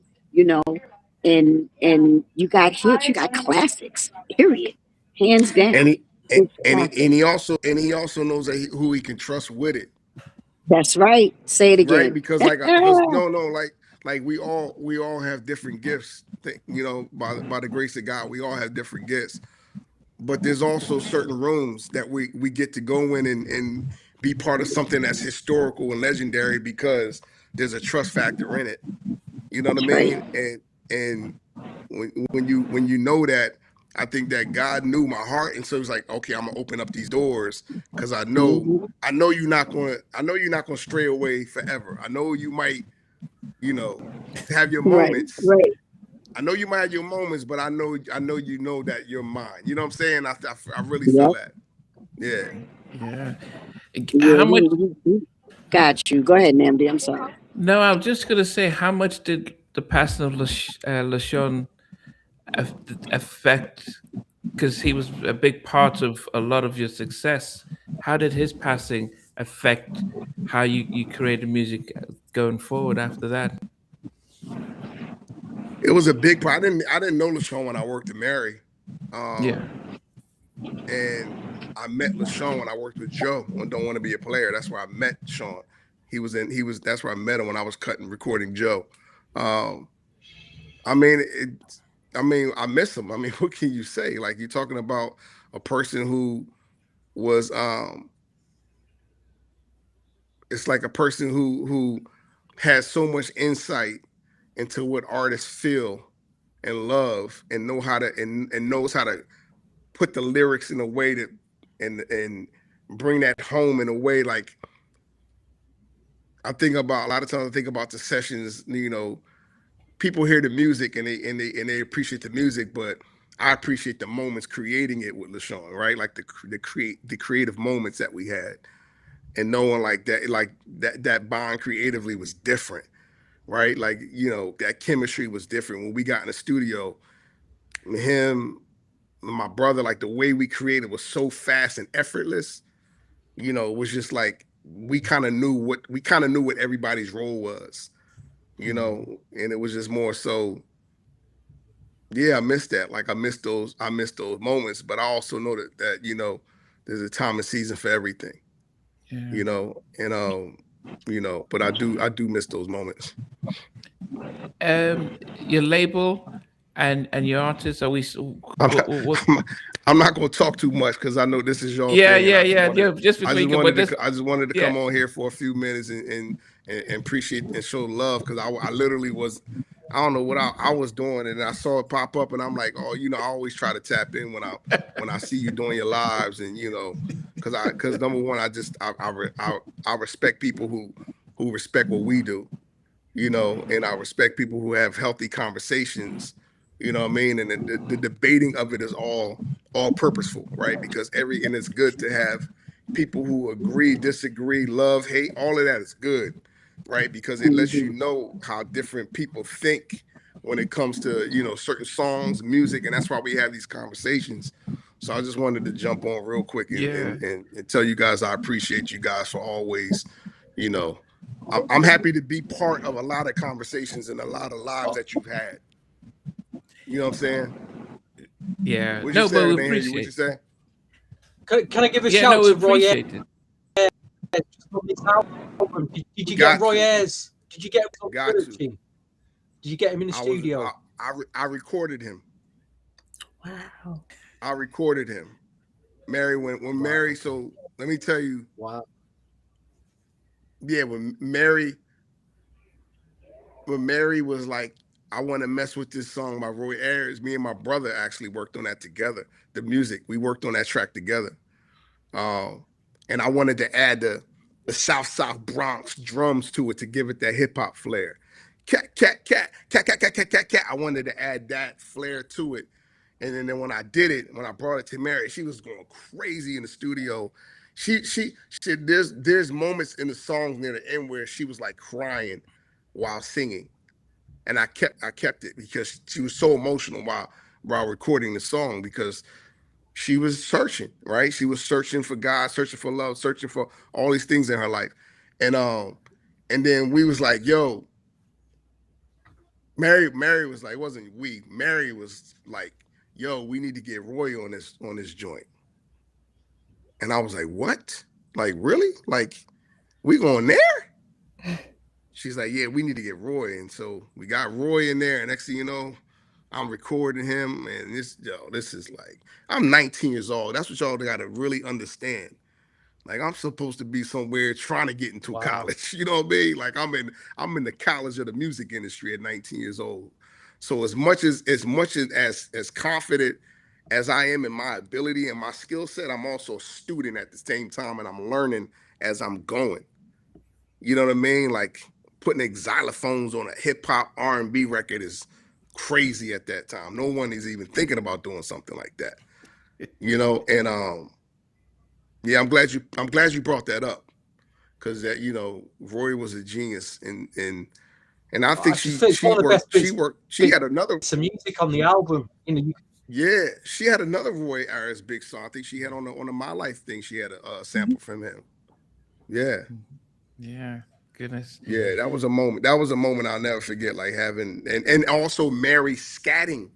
Mary doing the jazz scats at the end with the xylophone. All of that was just like, you know, her letting us know that she also has a vocal on that track is sold to the rest. It's one of the best vocals on the album for me. Because it was it was because of the raw emotion. Just so different to the rest of the album. It's because of what she was going through and the feeling and the passion that she had in that session, compared to the other sessions that I had with her. It was just something different. It was just something different. Wow, goodness. Wow. Well, Rodney, I mean, definitely, we appreciate the fact that you've listened in. I mean, yeah, you know, we celebrate all the music, and thank you so much. Yeah, we celebrate all the music. I mean, I had a debate yesterday around Invincible and stuff like that. So, you know, nice. Yeah, and nice. Yeah, I still believe that Unbreakable should have been the first single, even though people still think Rock My World. But I think, honestly, I could trust you to say that I think I kind of agree. I think Invincible was probably 2 years too late. I think he held on to the music that you were that you Hey, did. think about it this way, right? Rock My World wouldn't have been a single if Unbreakable was a single. Yeah. You know why? What is that? Because what I told you, Sony and Michael was clashing. Mm. So when have you ever seen Michael Jackson not put out 5 short films for an album? True. Yeah. So, in a way, I agree with you. In a way, I'm like, man, it would have been perfect, like Unbreakable, something else, then Rock My World, like that, like 1, 2, then 3. Because Say My Name was the 3rd single from Destiny's Child, and it was like, you know what I mean? So if this would have been 1, 2, 3, I agree with you. But at the same time, I also knew what was going on behind the scenes at the time. So I was just like, I'm blessed to have a single. I'm blessed to be on the project because the project could have not come out at all. Listen, Rock My World, like Rock My World is absolute banger now. Rock My World is bigger now than it was then. Yeah, but Roddy, what year did you record Rock My World? That's what I mean. Because that's not a 2001 track. I created the track, the demo. I played it for Mike in March of 1999. You see that? So 2 years late, because by the time it came out in 2001, it wasn't. Your sound had moved on. Your sound had moved on, and it definitely moved on. Then that was why I said that most of the tracks you did, if it come out, most of us believed if the album came out in 99, it would have been a bigger album. But by 2001, the sound was different. But it would. But what I'm saying, it wouldn't have. Yeah, because of him and Tommy. Because the turmoil that was going on behind the scenes, it was never going to be. It was never going. It was never going to be. Like, it's one of those things where, you can't fret about it though, right? Because it's like it is what it is. Like at the end of the day, like if I don't do Rock My World, I probably don't do Deja Vu for Beyonce. Oh. Because Beyonce was trying to do, she was on her I want to be female Mike type vibes. You know what I mean? So I'm just telling you, like everything happens for a reason, and everything is married to something. And that's the beauty of music is like when you create music is like it's a song that keeps going and keeps going and it keeps going. And so like when I look at my catalog and my career, I'm like, if only people knew what song came from another song, like what was inspired by one of something that happened before that, and an artist that called because they heard that song. You understand what I'm saying? Like it just, everything is meant to be for like I'm in the mall with Mike Tyson in Las Vegas shopping, and I bump into Brett Ratner, who's directing Rush Hour. He introduces me to Chris Tucker. And then I tell Chris Tucker, yo, I need to get you with Michael. We need to do an interlude. The interlude in the beginning of Rock My World with Chris Tucker, that wasn't for Rock My World. That was for the title track, Invincible. Oh. That's why if you listen to it, he goes, da, da, da, da, da, da. That's the melody to Invincible. And then we changed it when the single was Rock My World. We was like, nah, let's put this before Rock My World, since they know now they know they're going with the single. I'm thinking like, oh, if we put this before Rock My World, and then we know it's a single now, then they're going to be in the video together. It makes it that much crazier, right? Because if I would have kept it in front of Invincible, we would have never saw Chris Tucker and Michael Jackson together on the screen. Had they met before? Were you the one to introduce them? Yeah. Oh, wow. Oh. So that's what I'm saying. Like everything leads. So that's why I never fret or regret about anything. Because I'm like, if people got to understand the backstory, how things move into something, like that's how it all supposed to, everything we do, by the way, right? Everything we do in life is meant to be the way it's supposed to be.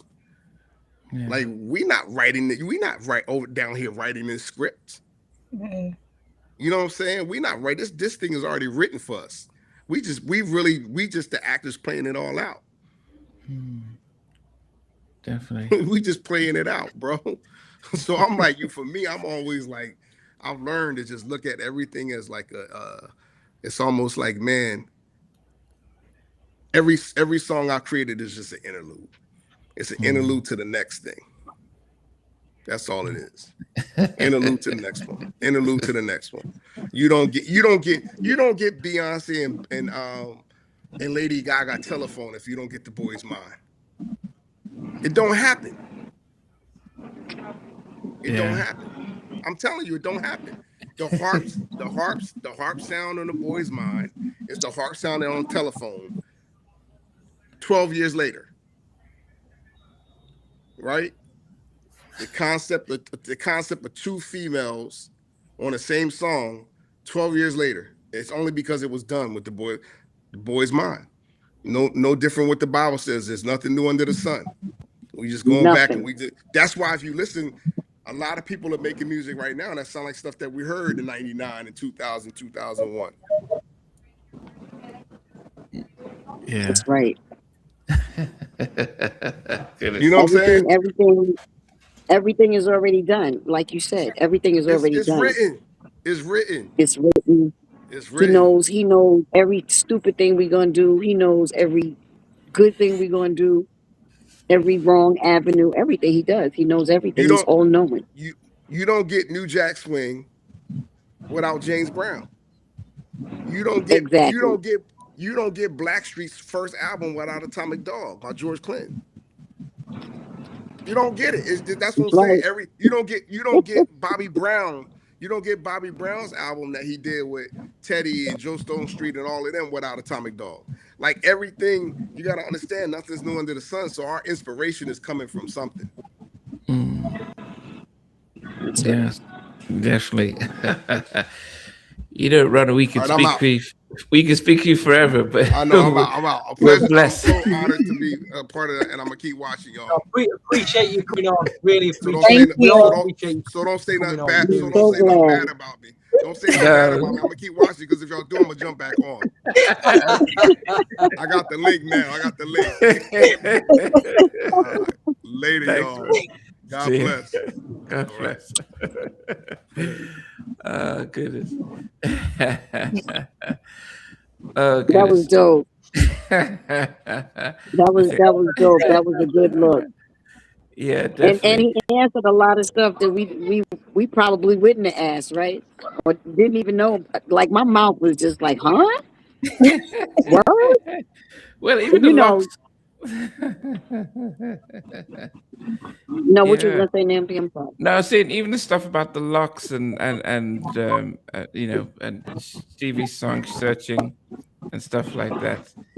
Yeah, but you know, that's why I always say, you know, always make sure we're positive because you know, as we always hope people are watching and joining in. But you know, we appreciate Rodney for taking his time this evening and stuff. I don't even know where we are. So we're number five. Number five. Okay. My number five. Let me get back to number five. So everyone's no, I did mine, didn't I? Because I did mine was Can't Get You Off My Mind featuring the Lock. So that was my number five. Stevie, did you do your number five? Okay, so Stevie. I went for the title track, Share My World.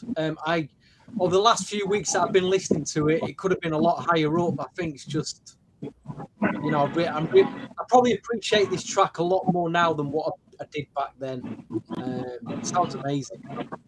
You know, it's still after 27 years on, it's sounding really good now, and that's whether Rodney was there or not. So number five is my top five. Right. It's in my top five. Larita, what did you get for number five? So number five, I mentioned it a little bit earlier. It's like one of the songs that I remember from this album. I didn't realize it was from this album, but I remember when the song came out and I really loved it. And it has the sample from Rick James, which is Love Is All We Need. Oh. The track with Moonchild from about 1985, I think. I think it's on the Glow album. I've got that vinyl somewhere. It's a great Rick James track, that. A bit of a classic. Okay. Jackie, what's your number five? Wait, did she say her number five was? Yeah, Love Is All You Need featuring Nas. Yeah. A big track. Very big track. Ooh. Jam and Lewis track. Ooh. Big track. Okay. I'm gonna leave you alone. I'm not gonna destroy your moment. I'm not gonna destroy your moment. um, my number 5 is the R. Kelly joint that sound like it should have been on R. Kelly's album. Wow. I love that song, but I'm like you, Stevie. I agree. I think it should have been on R. Kelly's album. I think it probably was for R. Kelly's record, and they ended up being a duet type of song. But it starts off with R. Kelly. I would have rather it started off with Mary and not him, but because it does make it sound like it's an R. Kelly joint. But that's it for me. Let's go to the next one. Okay. Number 4. My number 4 is Mary's best duet. I think this was her best duet, better than what she's done with Casey and JoJo or stuff. And it's on and it's on. I was like the king and queen of R&B together on the track, and I loved how, because normally when she's on a duet, she takes command. But I thought like, okay, I felt like R. Kelly just got the vibe right. I just loved yeah. I loved how they vibed together. It was like, because R. Kelly said, just slow down, Mary. Don't need to scream. Let's just talk it through. And I felt this, yeah. And it's on and it's on. So that's my number 4. Yeah, I thought, as I said, I never liked the duets on her previous albums, but this one I thought, yeah, this was my favorite. It's been my favorite. Yeah, Stevie, number 4. I really debated putting this at number 1, and Rodney's just summed it all up. But he's kind of confirmed what I was thinking about the record anyway, about a vocal and how different it was the rest of the album. And I was just like, on a first album, she tried to go jazzy on Love No Limit, and I wasn't sure she kind of pulled it off on some of the notes. But so different on this, she pulls it off so well on this record. And like I say, it's got the classic vibes from Roy Ayers. I think it's a brilliant track. It could have been my number 1, but it's ended at number 4. But Searching has made my number 4. What a track! What a track that is! It should be in your top 5, folks. It should be there. No debate. Just the quality of the vocal, the musicianship on it, beats on it. Just a great, it's a great record. It should have been a single, but that's just, in my opinion, for what it's worth.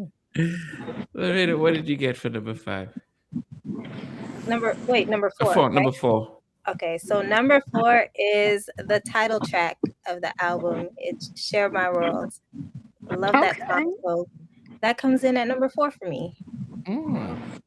Okay. We like your number 4. Girl. Okay, my number 4 is 11 years out of my life. I should have. What she say? I should have left your ass 1,000 times. 1,000 times. Not Gonna Cry did it for me. You know what I'm saying? Like, it was ridiculous on the soundtrack. Classic movie. One of the songs that you definitely gonna remember from the soundtrack, but from this album, because like we were talking about it being on this album. What were you saying, Namdi? Did you say something about this was on her record before it was going to be for the movie? No, because I was going to say, no. I know it was written around the movie because the 11 years was the whole Angela Bassett with, with dude. But I felt like Mary put her eyeballs and her damn toes in this song. I felt all of her heart. No, seriously, I really felt all of her heart on this joint. Like, it just moved me. I thought this was one of Mary's dopest ballads, to be honest. I know she got a lot of dope ballads, but this one was so heartfelt. Yeah. So it was like and I'm gonna say this really quick. It was like for me what Aretha sung on the Waiting to Exhale soundtrack. It Hurts Like Hell. It had It Hurts Like Hell and Not Gonna Cry had that bang, that pull your damn heart out. My heart hurt. I can't stand that mofo right now. You did all kind of stuff to me. I'm broken. That's what I got from Not Gonna Cry and It Hurts Like Hell. So I'm just saying this is one of my joints. That's my number 4. Okay. That's my number 4. Number 3 for me is because when I started this, I had my top 3. I had my top 4 down. I already put them in, and the rest got organized. And number 3 for me is the title track. I love the vibe. I love the she did the la la la. I love the production. And as I said, and as I was saying to Rodney, it didn't sound like Rodney. What we got to know of his production later on, so you wouldn't, unless you read the credits, it's like, oh, so he did the production and co-writing on this track. But yeah, I love the song. Share My World at number 3. Okay. Wow. What about you, Stevie? What's your 3rd one? Again, this is another record that could have been at number 1. I think the only reason I didn't put it at number 1 is because back then the DJ played it every single week to the point where I got a bit fed up of hearing it. You know, when you hear a record too many times, you play it fair play. You know, it was a big play. But I Can Love You with Little Kim is at number 3. Again, it could have been number 3. It's a number 1 record. Just for only that reason, I heard it. I was there. I heard it in the club every single week. And these certain records, if you hear them every week, you just get a bit tired of hearing them. You don't hear them again. They're just club records. This is 30 years later. You know, make it seem as if you've been in the club the whole week for the last 30 years. It's 30 years later. My memories, just my memories of that time. The club that I went to at the time, I ended up DJing in that club. There was a lot of UK R&B artists that came and performed there. You know, my history with ladies is in that. The club was everything at the time, and I can remember all the records that got played. So, and this was one of them. You know, I can look. There was about three big tracks from this album that got played every single week in that club. And you know, I'm just a bit.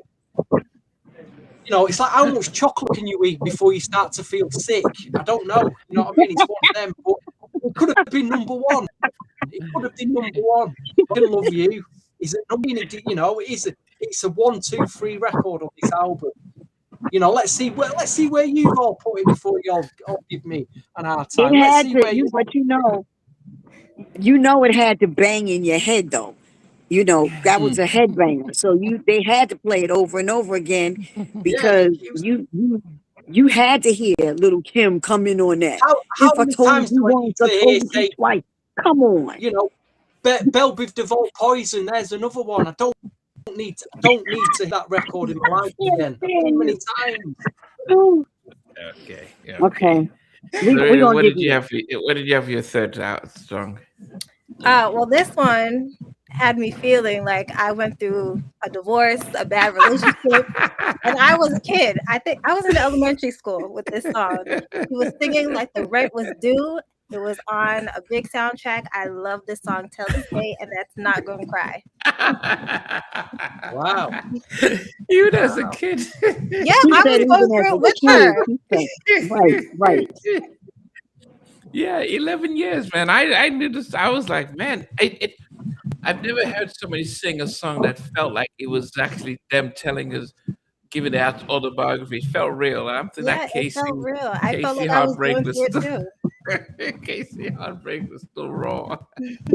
Can we do a remake and put 18 years in there for me? Can we change the record and put 11 years? I don't know how we can work 18 years in there, but I felt that. I felt that record too. I'm with you, girl. She said she was a little girl and she felt it. Yeah, That's I was in elementary school, and yes, that's how I felt like I was going through it. right. That's crazy. I love that though. I love what you say. My number 3 is everything. I love everything. I love everything. I just thought it was because again, coming from the My Life album, Mary had a lot of pain in that album. So everything was just pretty to me. It was that now she's floating and she got flowers around her. So, maybe somebody's treating her nice. Somebody done, popped a little nice bottle of wine and she's just feeling good now. And everything is everything. That's my song. I love everything. I thought that was a great record for her. Jimmy and Terry did their damn thing, of course. But that's it. Come on, Namdi. Okay, so number 2, so the penultimate song. I loved 7 Days. I love getting George Benson in and being introduced to a new audience. I love the, because I think the first time we saw somebody sing about the days of the week were Sherelle and Alexander O'Neill. I just love the whole vibe of this and getting George Benson in. So 7 Days is really high on my list at number 2. Okay. Yes. Wow. Yes. It's Wow. number 2. I'm sitting up here saying wow too, You Stevie. stunned me again, Nam. You do every week. Because something is missing here, Stevie. I'm with you. Something we Something miss. is not I loved it. I love the whole vibe of this. As I said, it was different from what she had done her first 2 albums. It was almost a mature, a chilled, and singing about love in a different way. Yeah, very positive track. Do you know what I think it is, Jackie? There's certain chords in R&B, in slower R&B records that Namdi seems to go for every week. He always picks one of these type of tracks pretty highly, and it has, if I think about it, it's got similar chords to changes that I've heard in other tracks that he's picked. So in a way, it shouldn't surprise me that. That's so big for Namdi, that. That's what he's into. That is what he's into. He threw me off on that one. I'm thrown off on that one. Wow. Oh, goodness. Stevie, what did you put for your second track? I'll be honest again, I debated putting this at number 1. The only reason I didn't put it number 1 because it's painful for me to listen to. Not the record is painful, it's the memories it brings back. Again, I was in that club at the time. I was seeing a woman, and I'll say this to guys now because I always get to this point. There's the younger generation now of guys. They don't want to approach women because they think women are just out for money. They don't think that a woman's going to love them. I can assure you now, guys, because I've experienced it. If you are open to it, there'll be somebody out there for you who will genuinely show you what you're looking for, that true love that, deep down you really want to search for. I got it back then, and I treated it badly, and that's the painful memory of this record, because this record is talking about my everything or everything to you. And it's a lot of, I treated this girl very, very badly. So brings a lot of painful memories back. But it's at number 2, amazing record. The best drum in it is just, it's a kid. What I said about Poke and Tone earlier being like, Dollar Store P. Diddy production. On this, the production is top class. The bass drum is a killer. It is a remake, but it's done so well. It's a killer track. It was a single. Rodney did a remix of it, but everything is at number 2. But again, brings a lot of painful memories back for me, if I'm honest. I don't want to. Wait, did I mess up everything? Who produced everything? No, Jimmy and Terry. Oh, okay. I thought Poke and Tone. Jimmy and Terry. No, you got it right. No. Yeah, because I was like, yeah, Jimmy and Terry. Tone and Poke didn't do that. Yeah, that was Jimmy and Terry. Okay. Oh, I was right. making sure I wasn't tripping. I stand corrected. What a lot of production. Maybe it's too good for Comfort Zone then. Too good for him. As I said earlier, I thought it was a bit too good. But we appreciate the fact that you are, you know, you're talking about what you did bad to somebody and you wanted to fix it because you know you had a good one and you messed up. It's That's so unfixable, beautiful. unfortunately. Unfixable. But you know, when you're younger, and we talked about this before, when you're younger, in all of our younger days, doing stupid stuff. If I felt like if we weren't following, you know, the Most High the way we were supposed to, we did stupid stuff, and we were, you know, falling in love for what we thought was love, but it was all flesh. You know what I'm saying? It was lust, and so you know when you got that one that it's not a lust thing, it's really a love thing in your heart, and you messed up. You know what I'm saying? You messed up, and you feel bad about it like 30 years later, Stevie. So no, I appreciate, you know, I appreciate you. I said that to you before. I appreciate you saying what you say to men when you do, because a lot of, you know, our men and women need to hear these things. So thank you, Stevie. We love you for that. Thank you, Jackie. Lorena, what's number 2 for you? Number 2 for me, I guess I'm not tired of this song because I guess I was not in the club. And like I would say in Montreal, we don't have a 24/7 hip hop R&B station. So I only got this song when it played, like if somebody had the album or what have you. But when I go to a party and they play the song, I'm still with my friends, we get hype all the time.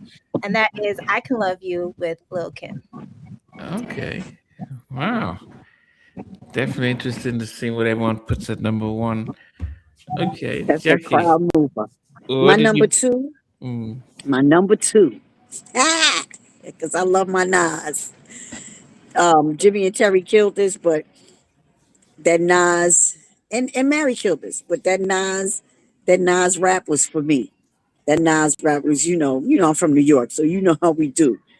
And you know, when he said, I don't know how the rap goes, but he said something about when you feel this, no, when you play this something banging in your residential district, something. All I know is when I heard the rap on this, that was it for me with the Nas rap to it. It made it a dope, ridiculous song, but the track was crazy. Jimmy and Terry killed this track. So Love Is All We Need is my number 2. Wow. That's one of my joints. Okay. Well, okay. So before I get to my number 1, I'm going to go and start from number 15. I didn't put the interludes down to number 1. So at number 15, I put Natural Woman. At number 14, I put Our Love. At number 13, I put Love Is All We Need. Number 12 is Everything. What? So I didn't rate the Jim and Terry tracks on I didn't enjoy Wow, man. how she sang with those 2 songs. Number 11 is Missing You. Number 10 is Searching. Number 9 is Keep Your Head. 8 is Round and Round. 7 is Get to Know You Better. 6 is Not Gonna Cry. 5 is Can't Get You Out of My Mind.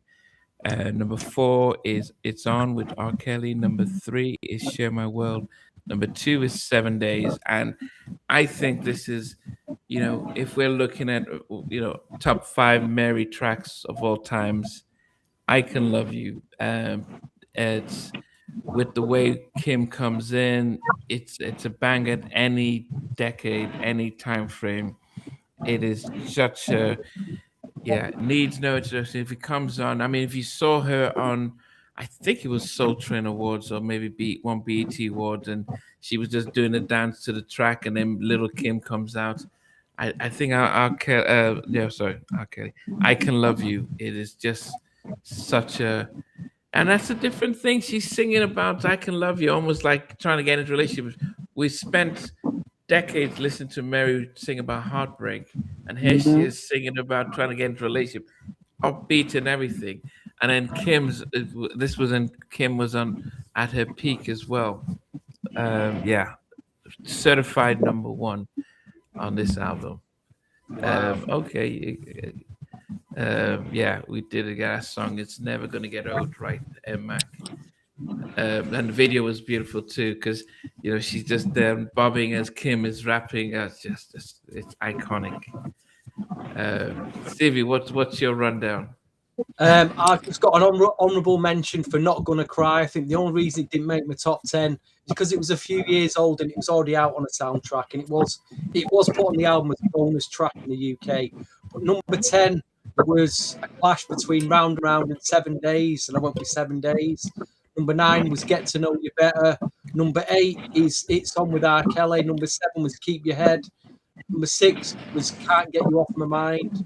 Number 5 was Share My World. And now from 4 down to 1, any of these could have been. Honestly, I was struggling to. What should I put number 1? There was no definitive number 1. But number 4, Searching. Number 3, I Can Love You. Number 2, Everything. And I've always got a little story. Number 1, I think I ended up going with this at number 1. One about how it made me feel, and also the memory of, and I've mentioned it on previous podcasts, an older DJ friend of mine in the early 90s took me in a warehouse that was full of vinyl from the US, sealed vinyl that was deleted or cut out. It's full of rock pop, and there was a black music section. And he'd just say, Steve, hold your hand out. And they were only 99p or 99 cents, the albums. Hold your hand out. You're going to just buy all these. You don't, just trust me. And we get to the Rick James section. And he puts like 5 albums of from the 80s. I'd never heard of Rick James. I'm like, I'm listening. I want Bobby Brown. I don't want Rick James. You know what I mean? Look at this dude. He's got this hairdo. And look at his clothes. Who's Rick James? For what? I'm never going to listen to these. But I'm so glad he did, because he released an album in 1985, Glow, with a track called Moonchild on it. I used to play it all the time when I bought the album. So to hear Mary J with this track, sample it, and retain the original vibe of that track, I was blown away. It had Nas rapping on it. I'll be honest, take the Nas rap out for me. Nas is one of the best rappers of all time, but I wouldn't have been mad if Nas wasn't there. It does add to it, but I like Nas. But I think the chorus kills me. The chorus just gives me so much goosebumps. I like what she's saying. The track is a very positive track. It's a very upbeat track. And that's ended up at number 1 for me for all those reasons. So Love Is All We Need is at number 1. Thank you, please. Miss Lorena, take it away. I love it. Well, I just have honorable mentions. The 2 that I have is Missing You and Keep Your Head. And so then at number 10, I have It's On. Number 9, Get to Know You Better. Number 8, Searching. Number 7, 7 Days. Number 6, Can't Get You Off My Mind. Number 5, Love Is All We Need. Number 4, Share My World. Number 3, Not Gonna Cry. Number 2, I Can Love You. And number 1 for me is my favorite song. Again, this is a song that I've always listened to all the time by Jimmy Jam and Terry Lewis. It's Everything. That's a nice number 1. Nice number 1. Okay, girl. We see you. We got 3 different number 1s so far. Interesting. Yeah, we do. Let's see it. Okay, here we go. So I'm gonna tell y'all the song that I thought was the worst was the remake of the remake of Our Love, because first of all, may my uncle Mtume rest in peace, James Mtume. I love Tomb, but I thought this was the wackest remake of Our Love on the planet. And if he was alive, I would be calling him right now. Like, I forgot how whack this song sound. So that was my one that didn't even make. And we're not going to talk about the other ones that didn't make it, but that one was at the bottom for me, because you can't mess up a Natalie Cole joint. So we say, Mary, we didn't like you doing a Natalie Cole remake, boo. So from my number 10 on up. So number 10 was Get to Know You Better. Number 9 was Share My World. Sorry, Rodney. Share My World. 8 was Round and Round. 7 was 7 Days. 6 was Missing You. 5 was It's On. 4, Not Gonna Cry. 3, Everything. 2, Love Is All We Need with Nas. And y'all should already know my number 1 because y'all know I'm a hip hop head. But when she said, "Who you hugging? Who you wanna be loving? Dipping on your ninja Honda with Tanisha and Rhonda Wood." First of all, the track was crazy by itself. Rodney, you killed this daggone track, like destroyed it. I'm talking about destroyed it. I Can Love You is one of my favorite Mary joints. Besides the one that she did with Drake, with Dre, sorry, Dr. Dre. Oh, Family Affair. Whew, Let's every get it time I pumping. hear Okay. that, that's my joint. But I Can Love You is my favorite. I Can Love You, I think, is my favorite Mary song. I think it's my favorite Wow. Mary song. Wow. Dun, I dun, dun. love this song. And again, I thought it was a brilliant album. I thought it was too many tracks. It was a lot of filler tracks on there to me. And I don't know, did Rodney say that who A&R this record? Did he say Hank Shockley? He I said don't Hank remember. called him. He said Hank Oh, called he him said too. Hank had called him. Yeah, Hank and his brother is Hank and Keith Shockley are my good friends that I love. Hank was there when I was there. But I knew Hank before that. And you know, MCA was moving at that time, It was hot. Uh MCA Uptown, whatever was moving out of there was hot. Everything. And I thought that hearing Rodney's, you know, his story about stuff happening the time it's supposed to happen, so the next thing would happen. He's absolutely right. He was in the right place at the right time because he was supposed to be there, and he was supposed to make these hits. And he got classics. Period. I Can Love You is definitely a classic, and it's fire. That was my number one. Definitely. Wow. So both myself and Jackie had a number one. Lorraine and Stevie had different number ones, but we can all agree that actually it was a fun episode. Amazing Um, episode. Amazing episode. but Yeah. also have to give shout out to Ronnie for watching, but also for coming on, which normally, yeah, which is really, and being able to give some insights as well. Um, Jackie, we appreciate you coming on, looking like a diva, looking like looking like Diana Ross from the. It's cold. It's It's cold. cold outside. And this is I think this is the second time. I can't count how many times Jackie has been on halftime chat, but this is Oh one my of the first God. times that you're not been in your car. I know. I So know. it's not. I'm not used to it. No, you're used to talking to you outside of your car. So But I'm not in my car, but I'm in the mall. Like, who in the does mall. that? And I'm in the mall because I got stuck close to the mall, and I'm like, well, let me go run to Nordstrom's and sit down. But man, Yeah, Jack, I always in the appreciate new that. year though, pick another album in the new. We're gonna have to get you on again. Pick another album that you want to do, and we'll do it definitely. You already know I'm in because Stevie, you already know you're gonna crack me up from the door because it's always gonna be something that you're gonna go in about. Y'all, you and Namdi always have these crazy songs that you're like, how did you get to that number? But I think it's dope because everybody hears these songs differently.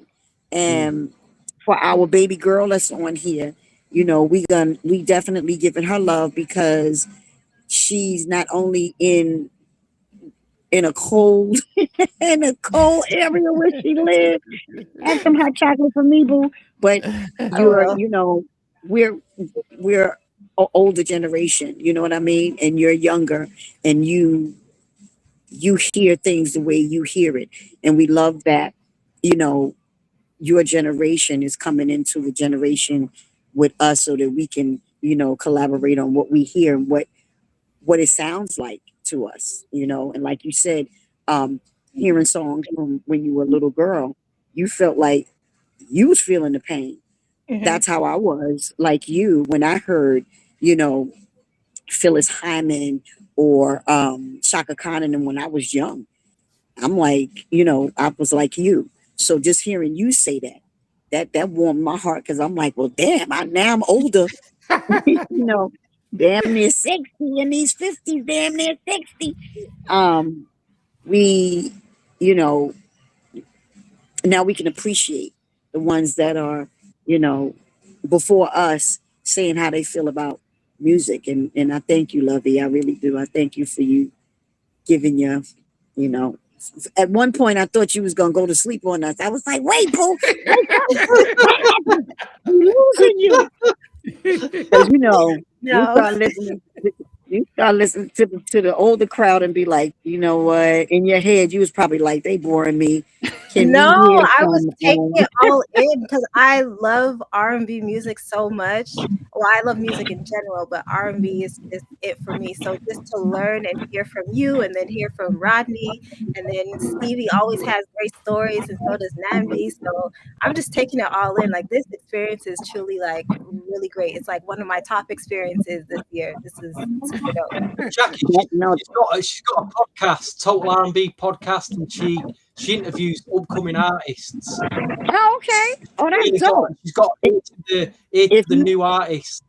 you can have So me anytime you want, girl. Just let me know. yes, Oh, I would Yeah. love go I on might, the Total R&B podcast, please. Go on oh there. yeah, definitely. I will definitely support. And if you need Yeah, some other please. artists that I can call that I know, let me know. And I'll you know, I'll send some people to you. You know, my friends. I got a few of them in the business. Only a few. Only a few. Some of them is trash, but I got a few. Nah, but I love you guys. Thank you always for, you know, asking me to come on. Um, you know, I'm glad my daughter's diabetes thing didn't go off while we were on with the baby crying, Namdi. Yeah, I mean, But yeah, when I'm sending messages to Jackie, then there's a time that I heard a baby cry, and I'm thinking, Jackie, whose baby are you looking after? It's just, she said, but and yeah, it was my daughter's alarm for her diabetes. Like when she was dropping low, Namdi was like, I was like, Namdi, that's the baby crying alarm. That's the okay, alarm yeah, okay, for her, yeah. you know, her sugar dropping. But I love you guys always. Y'all know Have a great anytime Christmas, y'all need Jackie. me. Have a yes, really good I happy Christmas. holidays. don't celebrate, but Oh, you're you know, full of it. y'all Whatever enjoy. you do then, Y'all whatever you do enjoy. during Yes, that day, whatever I have a good do, day. that's Whatever right. you I'm a pray and fast and you know just pray that we can fight this whole AI movement because that it's not a good movement. No, definitely, It's not a good definitely. movement, you know. And I just pray that our true musicians and producers don't run after the bag, Mm. um, and keep it 100 to keeping it real music. Because once we take our real souls out of the music, it's done. do. It's a Mm. wrap. And And it feels like we're on the verge of that, doesn't it? It really does Mm. feel like we're on a it tipping does. point at the moment. It does. But I Scary, think that, very you scary. know, our producers, you know, the real producers, the classic producers, and I'm not gonna say it's terrible for them to do, but I'm like this. We know you have choice, you know. You have the choice to say, I want to eat the apple or not, or eat off the tree of knowledge. And I think with the whole AI movement, I say no. because it's too robotic for me. It doesn't feel natural. It feels evil. And I just hope that a lot of people fight against it. Because if it wins, we're done. We're Yeah. done. Yeah. Yeah. So I love you guys. I'm gonna go get my car before they put me out of the mall. Yeah. No, I we think it's closed at 7. No, we love you and appreciate you, Jackie. But yeah, we'll do this again soon. Yeah, I'll pick. Well, y'all send me an album that y'all want to do, and then I'll tell you if I'm interested in that album. Y'all let me know. Or if you think of any albums you want to do, let us know. Seriously, let us know. Okay. I'll think. Let me see. I'll think of one because maybe we could do. Can we go back a little bit? Maybe. Of course we can. You're talking about what 60s, 70s? What are you talking about? Oh, 80s. No, not 60s. I'm not a 60s girl. I'm a 70s girl when it comes to like the real music, the Earth, Wind and Fire, Ohio Players, Rick James and them coming from the 70s and 80s. I like that's me. Like that's the music I grew up on.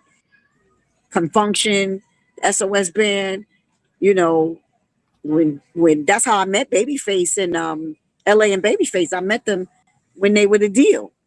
We were on the road together. And that's when I met LA and Babyface. And when I kid you not, and I think I told you this before, Namdi, they used to get off the bus with suits on. And I'm like, how the hell did y'all sleep in suits? Because y'all came off the bus, everybody got a suit on and Jerry curls, and y'all look like y'all about to go on stage. You know, meanwhile, we look crazy. You know, we from New York, we all dusty, we all getting off the bus looking crazy.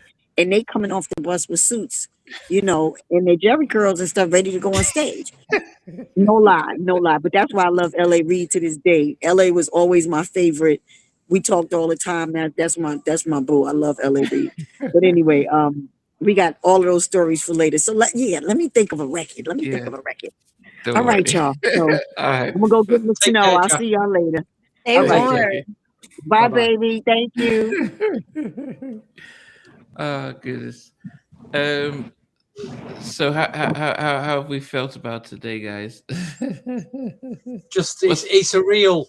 You've got to sum up what you know. We had an opportunity there to talk to Rodney Jerkins. That, you know, the guys produced Michael Jackson, Beyonce, Mary J. Blige. I mean, how many? That's a humbling experience. How many R&B fans would love to have had that moment? Please reel the bit that I asked him about Roy Ayers. I know what I mean when I do things, please, Namdi. I'll send you a check in the post, mate. How did you feel, Lorraine? Because you didn't ask a question. You just kept. I was like, is this really happening? Well, sorry, Namdi. I'm not like you. I don't have these people in my phone or following my channel.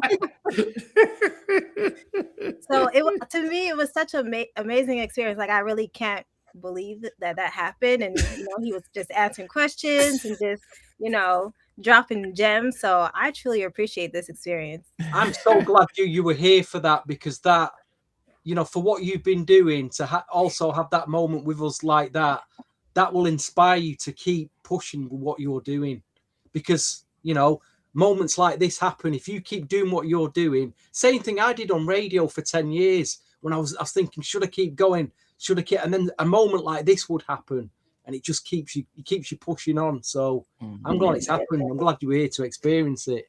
You know. Yeah. Me too. I was glad to be able to ask him about when we touched on how, you know, the whole story that Teddy was just outside and just said, "Hey, can you build?" and how simple it just felt like it. But that's such a golden track, which I hadn't heard until we did the album review, and I'm like, man, this is. As soon as I heard it, it was number one. But and I didn't know that was Teddy. I'm thinking, oh, I wish Teddy was doing something similar to this. But yeah, I mean, the fact that you know it's and I know there's a time I think I did an interview and stuff, and Terry Lewis commented, so I'm very mindful of, and even how I Lily from SWV when I interviewed Tabitha from Cut Close, she commented like, man, this because Tabitha was talking about her own experience, and Lily commented. So it's a good thing that we always show love in a respectful way. We may not like a song, but it's never nothing bad and stuff like that, because you just never know who's watching, who's listening, and it's always a celebration. Well, so yeah, I appreciate Rodney for joining and blessing us with that stuff. All right, guys. So we appreciate you guys as always. Always, as you guys, you guys are always part of the show. Every comment you make, as even though I've put it up here now, but we're all watching and listening to that and adding to it. So we appreciate everything that you're doing and stuff like that. So there for everything. I mean, there's also a video for it. Yeah, I think we do remember that remix. Yeah. All right, guys. So total in a few weeks, haven't we? The total we got. Never mind Total R&B podcast. We got the group Total. We'll be doing their albums in a few weeks. So looking forward goodness, to that I forgot about So guys, so next week is New Jack Swing podcast. We are doing a Christmas special, and then on the 28th, we're doing the total catalog, both their first and second albums. So join us for that. So get your top 10 ranked, and Adelaine will join us back on that as well. But as always, we appreciate you. We love you guys. We're going to do a quick debrief while we say goodbye. And then we'll catch you guys next week and the week after next. Take care. Good evening. Bye-bye. Hey, guys. Thanks for watching. Thanks for being a part of Halftime Chat. Please remember to subscribe, share, and comment. But most importantly, why don't you become a member of Halftime Chat? We've got amazing videos, amazing perks, and being able to support the channel. But anyway, thanks for watching. Take care. I never participated in that kind of. And somewhere in between us, or even loving us, on which I didn't miss you with. What was it like growing up? She's still making an impact on 4 houses down. I have a couple of pieces. Trying to get this one and that one. That works for you, but just for me, No. Okay, you okay. They understand what Jonas' voice is really all spirit.